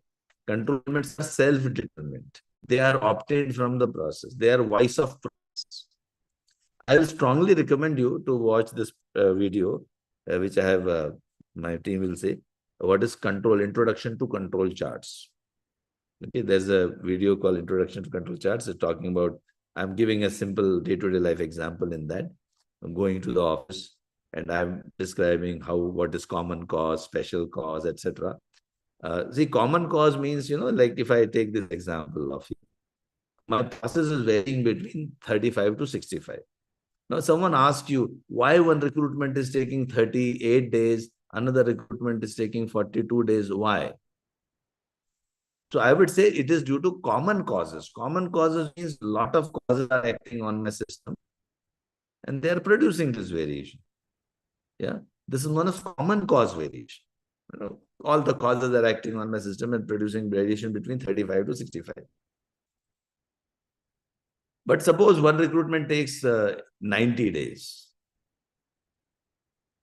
It goes up. Something special is happening, special cause. Or one recruitment takes just 10 days. That's something special, which doesn't happen usually. Because 99% of the time, you are between 35 to 65. If you go above and below, something special must have happened. Special cause, whenever it happens, you have to take an immediate action. You have to look at that. What's the issue? What? And you will, once you look at that issue, you take an action immediately and forget about it. But the common causes, it gives you the control limits. And when you are trying to change a process, you have to look at the control limits and shift the control limits. That is what a real green belt or black belt will do. It is actually changing the DNA of the process. It is about changing the whole DNA of the process. And that will happen using these tools. So let's move ahead. Now I will, we have understood briefly about what is histogram, what is control chart. There is also one more thing which is not, we don't cover in the yellow belt, which is known as calculating the sigma level. Okay. So there is a method. It takes half an hour to explain to you how to calculate the sigma level. But briefly, I'm telling you, we calculate defects per million opportunities. So first we define a defect. What is a defect? Here, in my case, I have defined a defect. Any recruitment taking more than 60 days is a defect. So we count the number of defects. We have 27 defects out of 47. So in 1 million opportunities, how many defects would have occurred? It gives me a value of 627,000 or 62% approximately. Recruitments are taking more than 60 days. So every DPMO, there is a corresponding sigma level from a table we can easily obtain. And there is a various method of getting. Higher the sigma level, lesser will be the defects. So at 6 sigma, you are producing only 3 defects in 1 million opportunities. Here in my recruitment process, right now I am at 1.14 sigma. So I can further improve to 2 sigma, 2.5 sigma, and slowly we will improve. So this is how we, just briefly, I wanted to tell you how to calculate the sigma. Now let us see the analyze phase. In the analyze phase, I can use process door, the lean road. I can do as is process map, Gemba walk. I can use value added and non-value added steps. I can identify the waste in the system. I can do a cause and effect diagram, control impact, Pareto analysis, box plots, scatter plots. Let me describe that. I know some of you might be, right now I told you 2 hours, but I'm just overshooting that. But those who are interested in case, in learning about the training, let me talk about that first, then I will continue because some of you would be interested in learning. So if you are interested in joining my sessions, it's an interactive live training. Recording will be available for lifetime access. 2 projects are done in the class. We do it together, and project guidance is provided for lifetime and lifetime association with me whenever I'm traveling to a city. I'm very enthusiastic. I'm a relaxed person. I want to devote myself to teaching and also interacting with people. That's what, not much, nothing much. So in case you are interested, the dates I will give it to you. Those who want to leave early, for them, I'm just giving you the dates. But I will recommend don't leave at 15 minutes. If you stay on, you will learn more good tools and techniques. So can you please show me the dates, my team? What are the dates of our the programs? And so we will tell you the dates. If you are interested, you can always join those dates. So we have 4 batches. Every time we have 4 batches running. One is a morning batch, 2 hour, 2 hour every day during Monday to Friday. One is 2 hour evening batch, again Monday to Friday. There's another batch on Saturdays, and there's another one batch is Friday and Saturday, and another batch is Saturday and Sunday. So you have 4 possibilities. So you can always join any of these, any of these uh, uh, batches. Training on weekdays if you want 2 days. Next batch is starting on May 26th. And if you go back. Can you please go back? Yeah. So May 26th or July. If you can't join May 26th batch, you can join July 7th. Also, once you become our student, you can join any number of batches anytime. You can rejoin multiple times. Once you are alumnus, we take care of you. Whenever you need us, we'll be there. So once you attend any training, that training is free for your life. Any number of times you can attend our sessions. And you can also do a project as well, anytime, not like within 6 months, within 2 years, anytime. And we have been there for years. And personally, I'm giving this commitment. So you will be, I'm not going any, like joining any other organization. I'm full-time working in this area. So we'll be like not vanishing after conducting the training. Then we have got those dates if you are interested. And also at in your currency, whatever, we will be happy to provide the rates in your currency. If you fill in the form, these are some of the rates, published rates. We do provide, if you register today and tomorrow, we will be giving you some special rates for today and tomorrow only. And it's very strict. We are not saying that, like just for the sake of saying, because our batches do fill in very fast. So once the batch is fulfilled, then we stop giving you the discounts. So there are discounts available on these published rates. So you can just join any of our trainings. You can also go for a combo of green belt, black belt, Power BI, master black belt. You can do green belt, black belt, master black belt at one go within 2 hours. 2 months. You can become green and black and master black belt, or within. You can go for Curve AI. You can also take a PMP session. PMP with combined with green belt, black belt. So there is a lot of good offers. One of the training will become almost free for you. And more importantly, you will learn the tools and techniques. You will gain the confidence. Okay. And any other slide you need to share? Otherwise, I can proceed.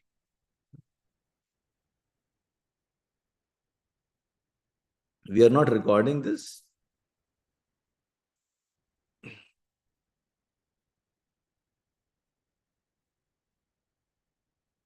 I hope you are recording, right? Okay, great. Recording on YouTube. Okay, fine. So these are all some of the limited combo offers which you can explore.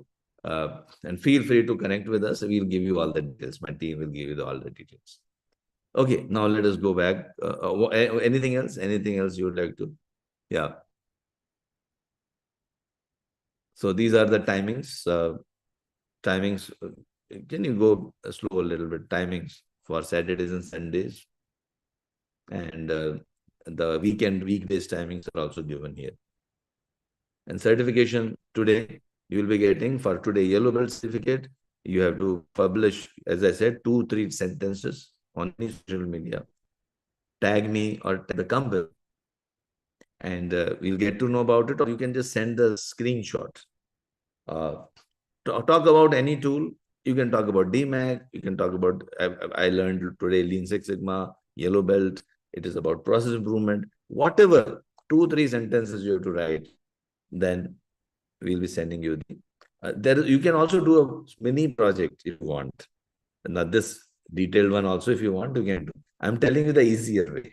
If you want to apply some of the tools and techniques and actually do a project, you can even submit that and publish on social media.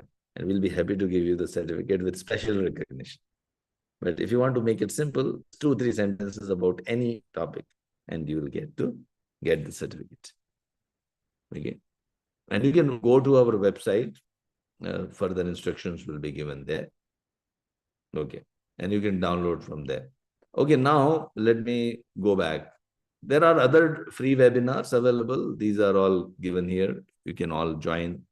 We have got a lot of other free webinars, CPHQ, PMP, Power BI, data science. We keep doing it. Okay, now let us go back. Now we are into process door. Process, we can map process, our recruitment cycle time, and we can identify, oh, this is a wasteful step. We can eliminate that. We can combine this. We can do this in parallel. We call it as escape technique. Okay. Eliminate, simplify, combine, automate, parallel. ESCAP. Eliminate, simplify, combine, automate, and parallel. The detail of escape technique I have given you in the video. You can just you can watch this video in your spare time. I have given an example also there. So now I have done a process analysis. Now we do the cause and effect diagram. So we invite people and ask them, brainstorm on all the possible causes. When people are brainstorming on all the possible causes, we generally brainstorm on man, machine, material, method, measurement, and environment or mother nature. So people have, like, you have material, measurements, method, mankind, all these 6 M's we call it: man, material, method, measurement, mother nature. Just to make it M, environment, we can say mother nature. So they brainstormed on all the possible causes. Then we also now can do a Pareto chart. So first, before that, you can do a cause and effect diagram very easily in Minitab. So let me show you that also. So the team brainstormed on all the possible causes, and man-related causes, machine-related causes, material-related causes, measurement-related causes. They brainstormed, and then they did you just tell the Minitab to make a cause and effect diagram. Everything is automated nowadays. Okay. Just few clicks, you will get your cause and effect diagram. See, nowadays, a lot of things are automated. Don't have to, you focus on improving process rather than worrying about tools, techniques, calculations. Even suggestions are given, which tool you can use. Anyway, we are there to guide you. You will become a master, but we give you enough material and videos. Videos will be there with you. Okay, you can download. Okay, Anexas app. If you can download Anexas app, you get this video, lifetime access, whatever this video is being run, lifetime access to this video if you just download Anexas app in your mobile. So if you do that, you will get to know all the information also, and about our programs. And we do conduct a lot of free trainings on specific topics.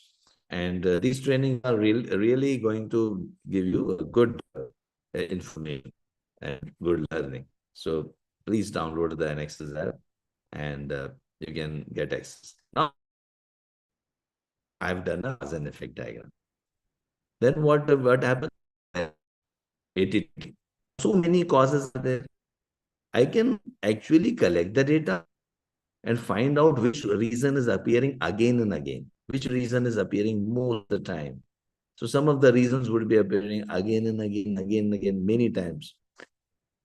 So Pareto chart, when I ask Pareto to be made, actually there is a procedure for doing Pareto. But as mentioned, I'll be directly showing you the outcomes right now. So what if I tell Minitab, please count how many times which cause is occurring most of the time. So it will arrange that in descending order. A bar chart it will make with an arrange in descending order. So what they did, I say, please make Pareto on the reasons. So it counted which reason is occurring most. It says assessment time. This people feel that most of the time this is the issue. Job description is not available. Most of the people, most of the times we saw this reason. Approval time, how many times we saw? So these numbers count are also given. How many times assessment time we saw to be the reason? 13 times. How many times we saw job description not available? 9 times. And we also see what is the total percentage contribution of that particular cause.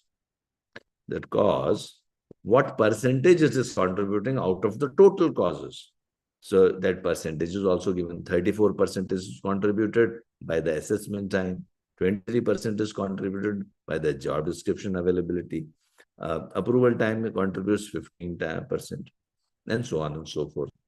So 80-20 rule we have applied. So here 80-20, 80 means 80% of your problems. If you see percentage, cumulative percentage means total percentage of first 4-5 causes is giving you 80%. So these 4 causes I'll focus on. I'll not focus on anything else. I will focus on only those 4 causes. So I'm now going to just talk about the 4 causes, and 4 causes are assessment time, job description ability. They are my root causes. You can even further validate. Now, if you have time, I can even go into deeper analysis.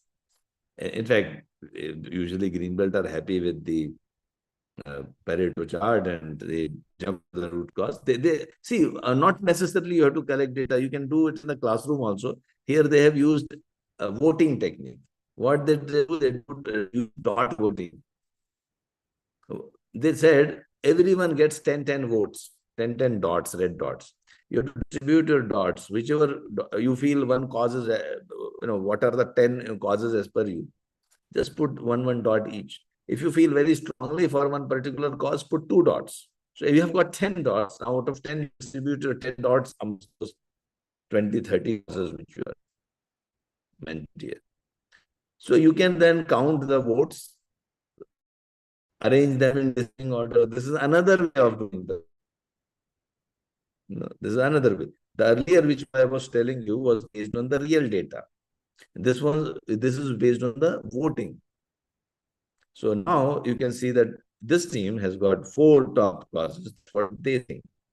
In either case, they will find the root cause. Once they find the root cause, they plot the chart and then attack those root causes. Now, if you are still willing to stay for longer time, I'll talk more about some more tools, no problems. Let me talk about that. Okay. But those who don't want to go into deeper, for them, let me complete the improve phase. But after that, I will come back to analyze phase for complex root cause analysis. But for some of you might be in a hurry. So let me complete the improve phase and control phase for everyone. Then I'll come back to our detailed analysis, some box plots, scatter plots, etc. So now, once we have got the root causes, you will now brainstorm on solutions. There are certain rules of brainstorming you have to follow. So these rules of brainstorming are given in the video. I'll not play the video because I'll give you the, I've given you the links to this video. So you can always watch and you can always look at those videos in your leisure time. And that will give you good information.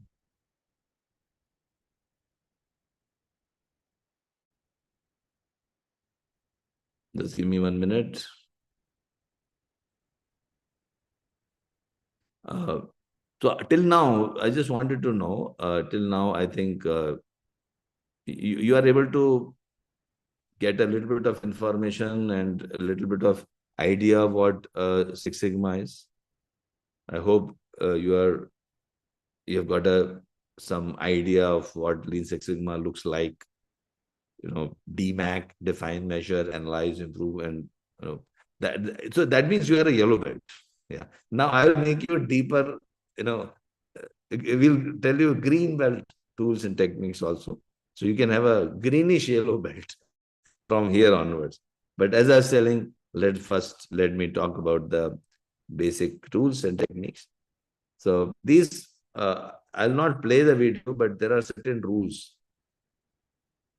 And all my videos are available on our Anexas channel. You download your app on the mobile and you will get access. All these videos. See what I'm teaching.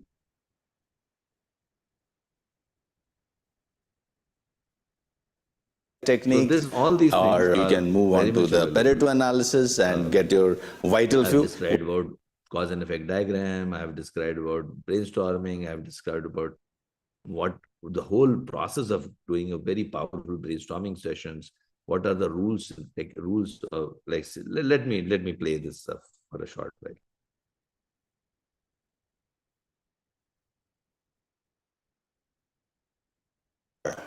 Give equal opportunity to everyone who is participating. So tell them to participate, and you can use different techniques. As I told you, we'll be learning in the improve phase. Capture all the ideas. So document all the ideas. Whatever is being discussed, whatever ideas the participants are given, someone should be there to document, or a scribe you can appoint to document all the ideas. Leave your designation and ego along with your shoes outside the meeting room. That means don't think that if you are senior, your idea carries more weightage. So obviously this ground rule should be very clear to everyone, and everyone should be encouraged to give an idea, and everyone's idea should carry equal weightage. There should be a non-threatening environment. When people are giving ideas, they should not be afraid of giving ideas. So you should create an environment where people should be encouraged to give the ideas. Also, we should ensure that wherever the brainstorming is taking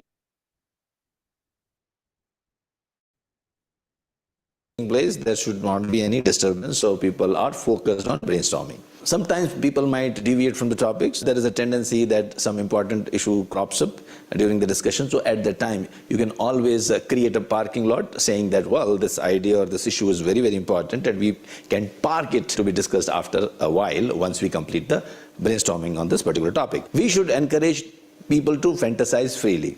We should not put brakes on our thoughts. So you can give some out-of-the-box ideas, you can give some wild ideas, be encouraged. If you give a specific duration of brainstorming, we should try to complete the brainstorming within the time duration. And defer evaluation. Now this is one of the rules which is often violated. People start discussing the ideas. Someone gives an idea and someone else says, well, it will not work in an organization. Or some other person gives an idea and someone else comments that, wow, it's a great idea. So don't evaluate. Reserve your comments for evaluation at a later stage. When you are generating the idea, when you are generating the root causes, they are not to be evaluated. You cannot say that it is a good idea or this is a very good root cause which you have thought of. No evaluation, just write down whatever is being suggested. Generate quantity, do not worry about the quality at the initial stages. So you have to generate lots of root causes, lots of solutions, more the better. A pearl diver, he dives into the sea to find the pearls. If he just collects 10 oysters, the probability of getting the pearl is very low, but if he collects thousands of oysters, the probability of getting the pearl is very high. So similarly, if you want to collect great ideas, some of the out-of-the-box ideas, some creative ideas, then definitely you should create. So how to generate those ideas? Earlier, also again, I'll give it to you. If you have not been able to download, please download and watch that. FMEA video I mentioned, that is also, which has got 1 million views, I was telling. Please watch that as well, which is very powerful technique. Seeing using it in one US company, US client, in one day they solved a big problem, which saved millions of dollars for them. And this is just one example. So now you have got ideas, you are now implementing the ideas. The next 1 or 2 months, generally you implement the ideas. This team actually did that. This is a real project I'm showing you. And once they implemented, they were able to improve the process. So let me write this down here. Uh, this is one thing, which everyone wants to see. Every company wants to see, every CEO wants to see this, the final result. What's the final result? Recruitment cycle time has reduced. And not only that,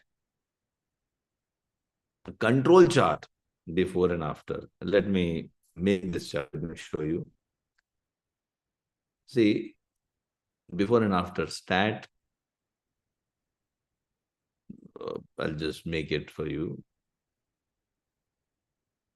What was before and what was after? This is something which every company wants to see. Every CEO wants to see this chart. And that makes the project successful. And trust me, if you use those tools and techniques, definitely, sure. And this, we have done it for many companies. I'm not just telling you, theoretical thing. We have actually done this in many, many companies. So some companies I'll tell my team to go, as I will be leaving in the short while. But my team will show you some of the case studies which where we have done those wonders, different industries, and also some of the in people's some of the people reactions and how they have achieved a lot of improvements uh, in their companies and in their career. That also will be shown to you. So I'll just wind up here. I was also telling you that just a minute. One more thing. Yeah. Some deep analysis I was referring to. So, as a green belt and a black belt, you do some uh, in-depth analysis. You collect further data. Say, for example, we thought that approval time is affecting our recruitment time, yes or no. So when our data is continuous data, see, if you see carefully, approval time is continuous data. The recruitment time is also continuous data. So whenever the data is continuous in nature, both are continuous, I can do a scatter plot and see the relationship between the two.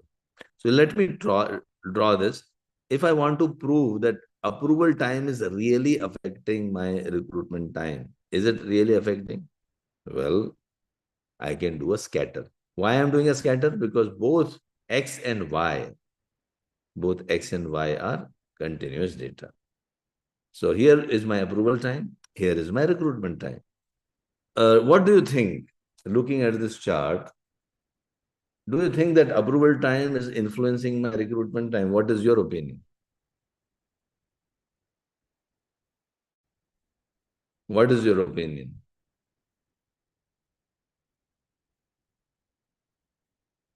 As the approval time increases, the recruitment time also increases, right? As the approval time keeps on increasing, your recruitment time also increases, right?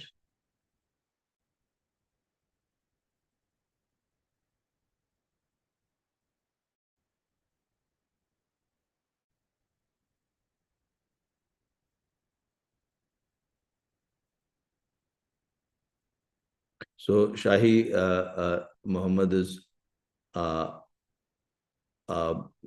is telling about some of the how we teams promoting articles. Okay, so I can speak to you a little later about your query.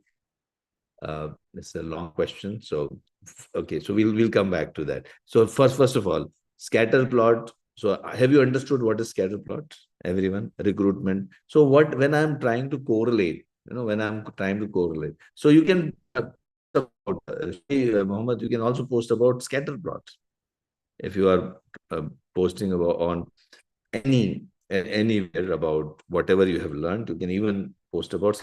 It is basically an assignment which will make you a little bit, put some efforts so that at least one tool, you are able to use it. Idea. Okay. So recruitment and approval. It's win-win situation. Yes. So recruitment time and approval time. Now, similarly, if I want to find, let me show you one more example. Uh, I want to correlate, let us say, assessment time and recruitment time. Are they correlated? Okay, let me see that.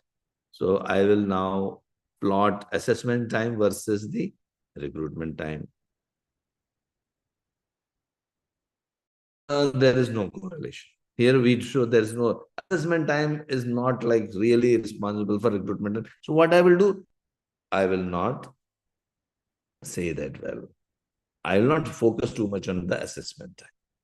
And I'll say that is not the root cause. So what I'm doing now, I'm validating. Then further, as you go in green and black belt, you can do regression analysis. You can find prediction equations. And all can be in just one click, few clicks. You can do all these. Very, very easy, simple too. So I hope you learned today a lot of things.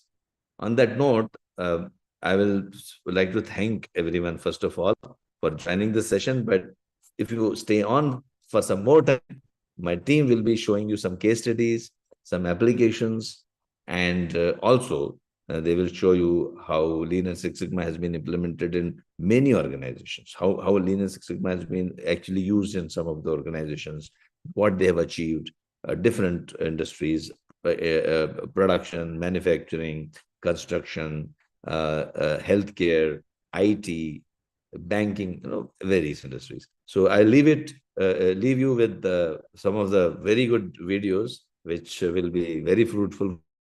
Watch them. And over to my team. And thanks a lot. It was a nice interacting with you, and see you in my training programs. If you're interested and if you're going to join my training programs, I'm waiting for you. And thanks a lot. Thanks, Janice. We have created is the product of our own thinking, and we cannot improve the world without improving our thinking. The long-term chronic problems of manufacturing companies like low productivity, lower machine efficiency, high rework, high inventories, high product wastage can't be solved using only experience, logic, and intuition. You might be a good operations person, a good engineer, or an excellent operator, but you need to have basic knowledge and understanding of some problem solving and process improvement tools too. Here is how Lean Six Sigma can improve your processes in manufacturing. Lean Six Sigma is defined as a business improvement method that aims to maximize the shareholders' value by improving the quality, speed, customer satisfaction, and reduce the costs. It merges tools and principles from both Lean and Six Sigma to do this. It has become the most popular business strategies for deploying continuous improvement in the manufacturing industries. With its help, you can make sure that only essential steps remain in a process. The moment I say Lean Six Sigma techniques, high quality, low cost, increased profits, and customer satisfaction should automatically come to your mind. It is very rightly said that machines are mere pieces of metal if they cannot be made efficient. Lean Six Sigma helps you to do this.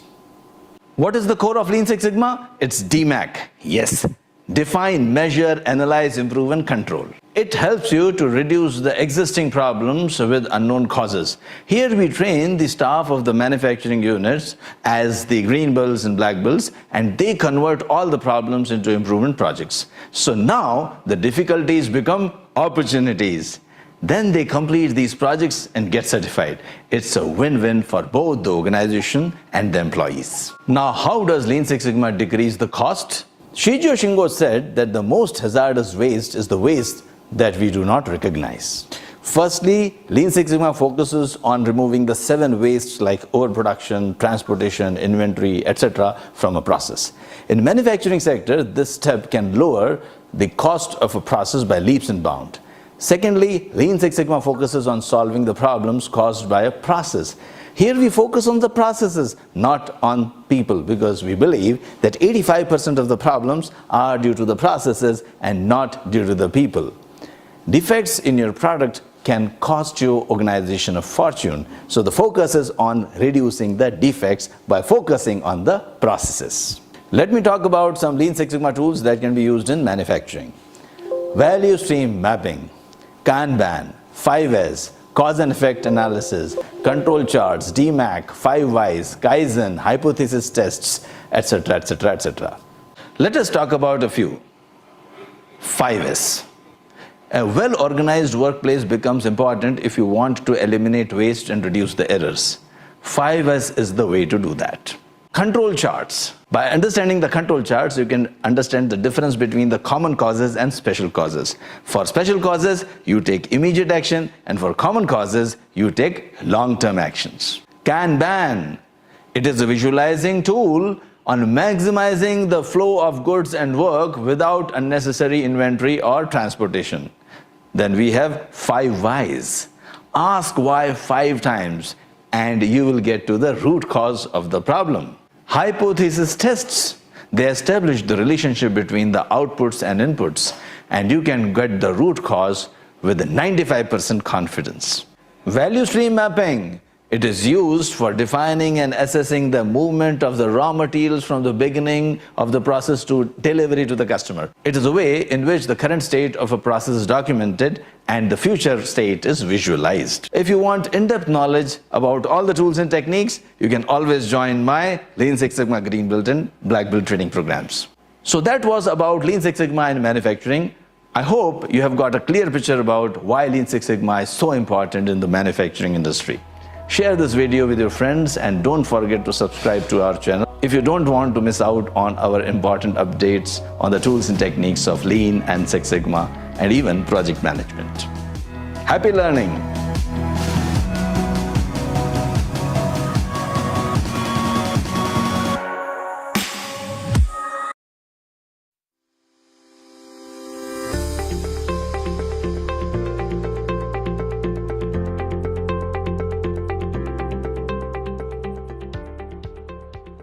Here are the 5 tips every Lean Six Sigma professional should follow. The first one, change of behavior is as important as the tools. People have the tendency to work around a problem rather than fixing it. And this is where Lean and Six Sigma inculcate willingness to constantly address problems that arise in business processes. When people are committed to change their behaviors, even the tools will be incorporated seamlessly. Training your workforce in Lean and Six Sigma is one thing, but without change in behavior, the whole process will be just academic without any practical implications. And the second tip is incorporating Lean and Six Sigma as a part of organization's goal and core strategy is one of the key ingredients for its successful implementation. And without that, the whole initiative will have a short-term life where people discard the methodology even before it is properly established in the organization. The third tip is about importance of senior management support. Organizations around the world will be tempted to apply Lean and Six Sigma in a bottom-up approach, but industry experts believe it is worth an effort to engage senior and middle managers first in these process improvement methodologies. Their engagement towards improving critical business processes will strengthen other associated behaviors, which will help in increased adoption by others as well.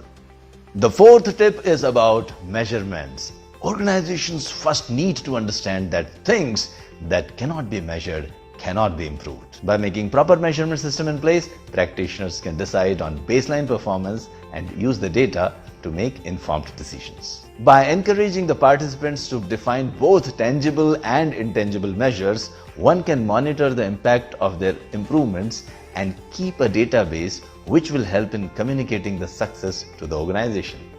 The fifth tip is about the customers. A satisfied customer is the best business strategy of all. No matter what business you are in, you should always put your customers first. Everything should revolve around your customers and their needs. Before you start making any even minor changes, establish the level of quality or requirements that you have promised your customers. Should bring your company closer to. For the 5 Lean Six Sigma tips for the professionals, and please subscribe to my channel.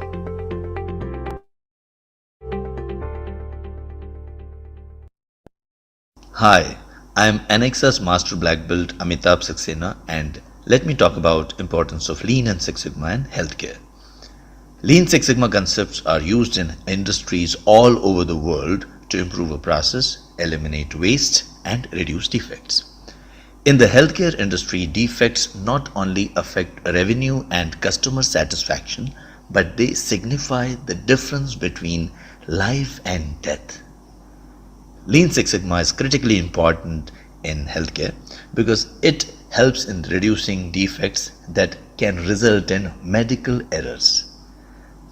There are so many challenges in the healthcare industry, like an aging population, shortage of workers, increasing litigation, and many more that require long-term improvement. Because healthcare industry deals with saving lives, errors cannot be accepted at any cost. So, how does Lean Six Sigma really help? With the help of Lean Six Sigma, you can shorten the waiting times in hospitals. The lesser the people wait, the efficient the hospitals will become. Reduce medication errors and even try to completely eliminate them. Improve turnaround time for lab results, provide better care at lower costs, ensure that the medical staff makes fewer errors, reduce mortality rates, improve patient care, improve quality, and improve overall patient experience. How can you do that? By training the staff as green belts and black belts and allowing them to do improvement projects. Lean Six Sigma training and certification in healthcare provides the tools needed to address the challenges at various levels. It is a time for the healthcare industry to utilize Lean Six Sigma methods to its fullest and drastically change the healthcare industry for the better. Don't you want to be a part of the industry where patients are happier, physicians want to work for you, the cost is as low as possible, and at the same time efficiency is high? If your answer is yes, then Lean Six Sigma is your choice. We have implemented Lean Six Sigma in more than 25 hospitals worldwide, including ministries of health of 4 countries, and we can help you too.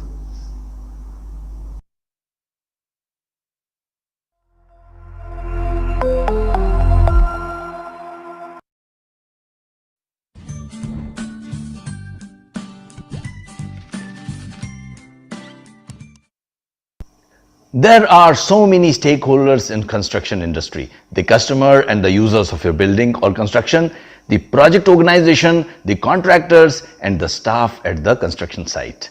Lean has something for everyone. Of course, our primary objective is to satisfy the customers, both external and internal, so you can reduce the project delays and quality defects in your organization. You can improve the safety of the employees at the construction site, reduce the inspection times and non-compliances, drastically cut down on the rework resulting from errors. We have even reduced the architectural designing time in many cases to almost 50% of the original time by eliminating the wastes in the process. Once a process has been perfected with the lean methods, there are safeguards as well as checks and balances put into place to ensure that this efficiency continues through the life of a building or structure that has been constructed. In this particular industry, errors mean danger and extremely costly rework using expensive raw materials. So taking the time to eliminate errors before they happen is crucial to the success of any company specializing in constructing any type of building or dwelling. If a construction company is looking to minimize defects, then Lean course can really help the bottom line and make a huge difference. You can even combine it with Six Sigma and make it Lean and Six Sigma implementation to take the advantage of statistical tools also. The employees take up improvement projects after getting trained as green belts and black belts. They focus on identifying and eliminating any unnecessary waste in that particular system. This is one aspect of lean certification methodology that creates great demand for certified professionals, especially true in the construction industry. A specialized lean certification in construction will give the employees the tools they need to improve the quality of whatever they are building. Lean is a skill set that all of the leading construction companies in the world know to invest in when it comes to hire their employees. Because this eliminates the errors and also improves the quality, customers start to take notice and become loyal to the brand knowing that they will always be able to get the best possible building at the lowest possible prices. Companies who utilize lean methods know the importance of quality, and the quality of their employees are at the top of the list. Certified employees are a resource that construction companies are willing to invest in. This is why salaries of certified individuals are on an average significantly more than the non-certified colleagues. This also improves the overall corporate culture within a construction company. Because of the certified individuals, everyone knows their role and expectations within the company, and exactly how teams need to work together to bring about the positive changes. Do share this video with your friends in construction industry and let me know on what topic I should make